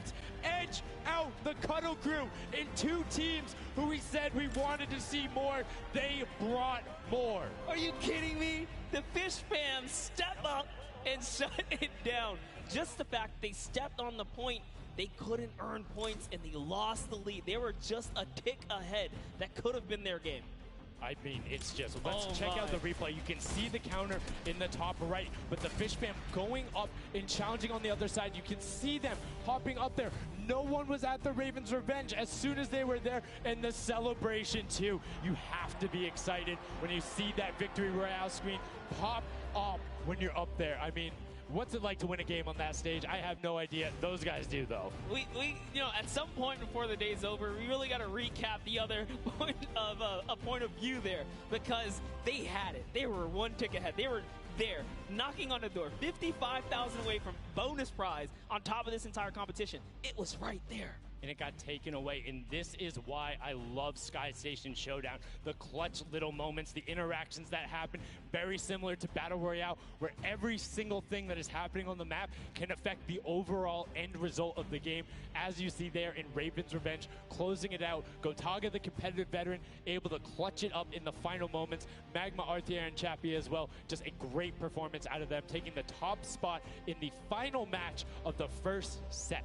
Now I get to say, I was right the whole time. I started off with, Raven's Revenge, kind of making me feel like, hey, these are my guys. Let's go with your gut, guys, all right? Raven's Revenge, that's who I said when I started this whole thing. I told you. He's not wrong. They were able to take it there, but we're going to throw it up top to an interview with Raven's Revenge with Zeke. Zeke, you there, buddy? I am here, son. Now, thank you so much. Fun fact, Monster did in fact say Raven's Revenge would win. I've got your back, Monster. I am here. You guys got your revenge. I got to ask, first question to you, Gotaga. How does it feel to be here in the stadium, the fans, the roar, and to be facing off against your peers? Was it what you expected? Honestly, it's crazy, and I have a really strong team. We are learning a lot from our mistakes, and I'm so glad to be here, to be honest. I don't know how to describe it. It's pretty crazy. It's pretty crazy being here. I'm right there with you. All right, so now who's the overall shot caller? Is it Gotaga? Is it you? Who is it?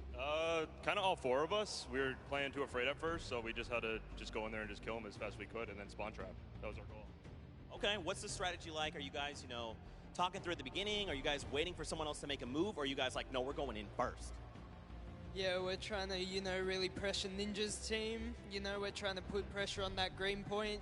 And yeah, we were able to control it over them. They ended up wussing off over to the center. And yeah, we were able to play our game and play what we wanted. Awesome. All right, final question. What do you want to say to all the fans that are here watching, cheering you guys on, and from home? I don't know, it's just incredible. I'm happy that so many people are here. I don't know, just enjoying the show. It's amazing, honestly.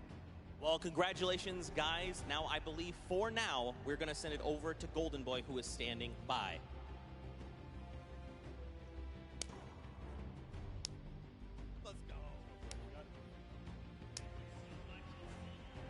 Going on there, and now what we're doing right now, hanging out as they walk back over, just brilliantly done there from RTA, Magma, Chappie, Gotaga. The teamwork from them was just on point. You talked about it, all four strong players from Gotaga, and they're happy with the final result, and that puts them immediately into contention because it's cumulative prize point to find out who will take that first silver llama and kind of get a leg up for the rest of the creative final. I actually want to touch on something that, was kind of interesting. He called Ninja's capture point the green point. These guys are like that focused here. He's like, okay, we know who's kind of farming which ones. And they're shutting players down, shutting down their competition so that they can take these sets. Well, that's the next step, right? As soon as you're immediately in there, and that's the big part for Sky Station that I enjoy, is you have the ability to see where the other opponents are in relation to you for score. So if you want to go and try and make somebody's life difficult, you might not be maximizing your points, but you can effectively help your team the most by just denying the other guys and being like, hey,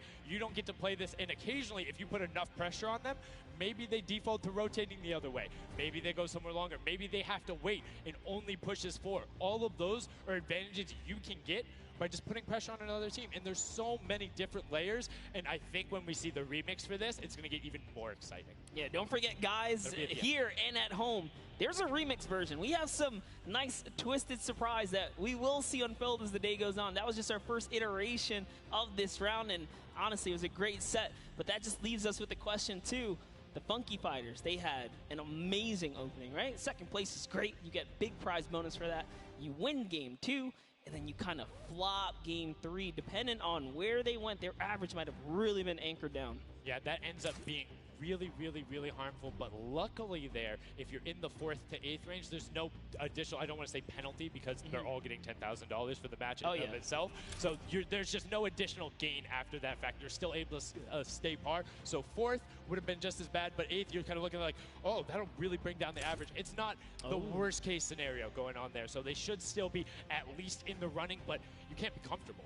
No. Like, not at all. It's so incredible, and now we are going to go over the stage. We have the results, and your set 1 winner is the Funky Fighters. The last match was not enough. The singular win in the double goes over to them. They will have that first silver llama, and there he is throwing it up, and I mean, you got to be happy for him. They did it. I thought maybe it wasn't enough, but it was. Love this celebration right here. You kind of are like, it's a little, I don't want to say like bittersweet there, but it's like, oh, you kind of like get pushed out in the last game, and then boom, you get it. But now the Silver Llama, but they're happy. They realize, and the big thing, that gives them a leg up for the rest of the competition. If they can win the next match, another team has to win both of them. But such a great job from the Funky Fighters, sticking to their guns, staying with the strategy, getting 2 top 2 finishes, one of them being a win. I actually love this right here. They're all getting together, showing team harmony. They're clearly happy. They take the first set. That's amazing. They're off to the right start, really. They can get another 1 or 2 of those, and this entire creative finals is theirs. Well, and again, we talked with Tomoya beforehand, and he was like, yeah, we're really confident when we can get in the races. We want to be on that world run. We know we can do there. We have some really good runners, and then they turn around and do that? I was just Showdown? Yeah, I was just going to touch it. I was like, you know what? Yeah, this wasn't even their strong suit, right? He did a death run at some point as when he recruited his people for this creative challenge. So for him to take what might be one of our, toe-to-toe PvP sessions, that's actually crazy. And here's the team standing, Sundown. Yeah, look at the final team standing. So Llama Record Code do just get edged out by $1,500 there. The Funky Fighters, you can see on the right-hand side, have been awarded that Silver Llama. Rounding it out, you have Raven's Revenge in the top 3, Cuddle Crew and Little Whip Warriors both at 55, sitting in 4th and 5th. Fish Fam, Sunshine Soldiers, I almost got that one, 6th and 7th, and then 8th there are the Chicken Champions. But this is set 1 of 4. There's still tons of creative games to be going on. I mean, it's been so good, and like we talked about earlier, we have a never-before-seen map and game mode for you guys. Now, I know we released Prop Hunt. It's something that's kind of similar to that. How many of you guys have played Red Light, Green Light at some point in time, right? You've been there, you've done it. I know, whether it might have been a little while ago. Junkyard Juke is a red light, green light prop hunt version where you will have 2 teams sitting up as guards, 6 teams running. It will rotate through every single one of the rounds, and here you can see how to win. You have to dodge those guards, sprint into the center, and incinerate yourself in order to get those points. There are 4 rounds per match, Monster, and how do they score? Yeah, but also, before we get there, you only get to be guard once, and while you're guard, you do not accumulate points. But yes, the points come in through the props themselves, so when you are on the prop side, you want to choose small, medium, or large objects and try and get it to the incinerator under the guard tower. So it's actually really difficult, and like you said, it's a hybrid. It's a red light, green light, / prop hunt style. This is a pretty tough game mode. We've played a fair amount of it. I got my hands on it. This is actually a lot harder than it kind of sounds. So it's something that is just completely different. I don't know how many of you guys have played Prop Hunt. Definitely check it out. It's on the Creative Islands. It's a lot of fun, but this brings an additional aspect to it. The guards are able to have the denial. You're able to plan routes out, and you can have strategies, right? So, hey, maybe I want to run all big props the whole time. Don't give it away. Don't give it away. There's tons of different things. Let's check out the format and see what these guys, how they're going to go through, what the map looks like, and really get an idea of how the game is played.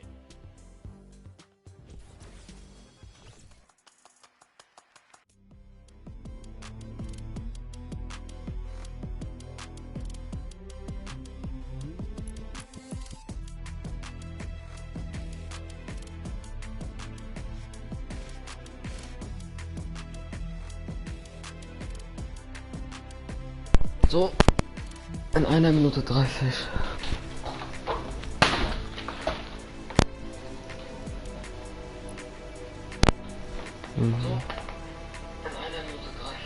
Ja, mal doppelt.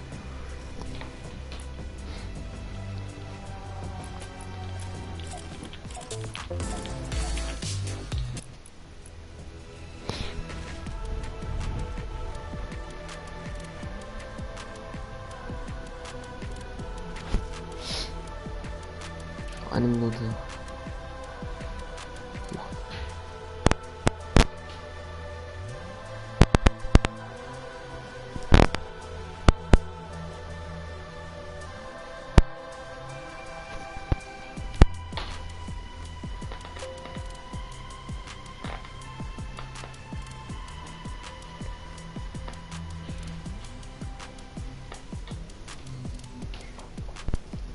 Falls das Headset scheiße ist, kann ich nichts für. Hätten wir auch ein neues holen.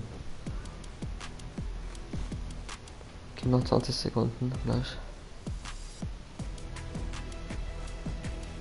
19, 18, 17, 16, 15, 10, 9, 8, 7, 6, 5, 4, 3, 2, 1, los geht's. Okay, was kommt? Null. Marshmallow, alles klar, Digga. Lass das komplett. Digga, ohne Scheiß. Was? Hä? Als ob, Digga.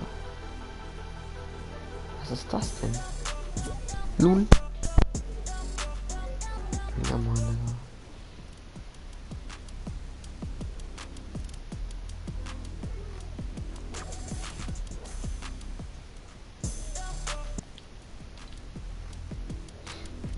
Okay. Das war's schon.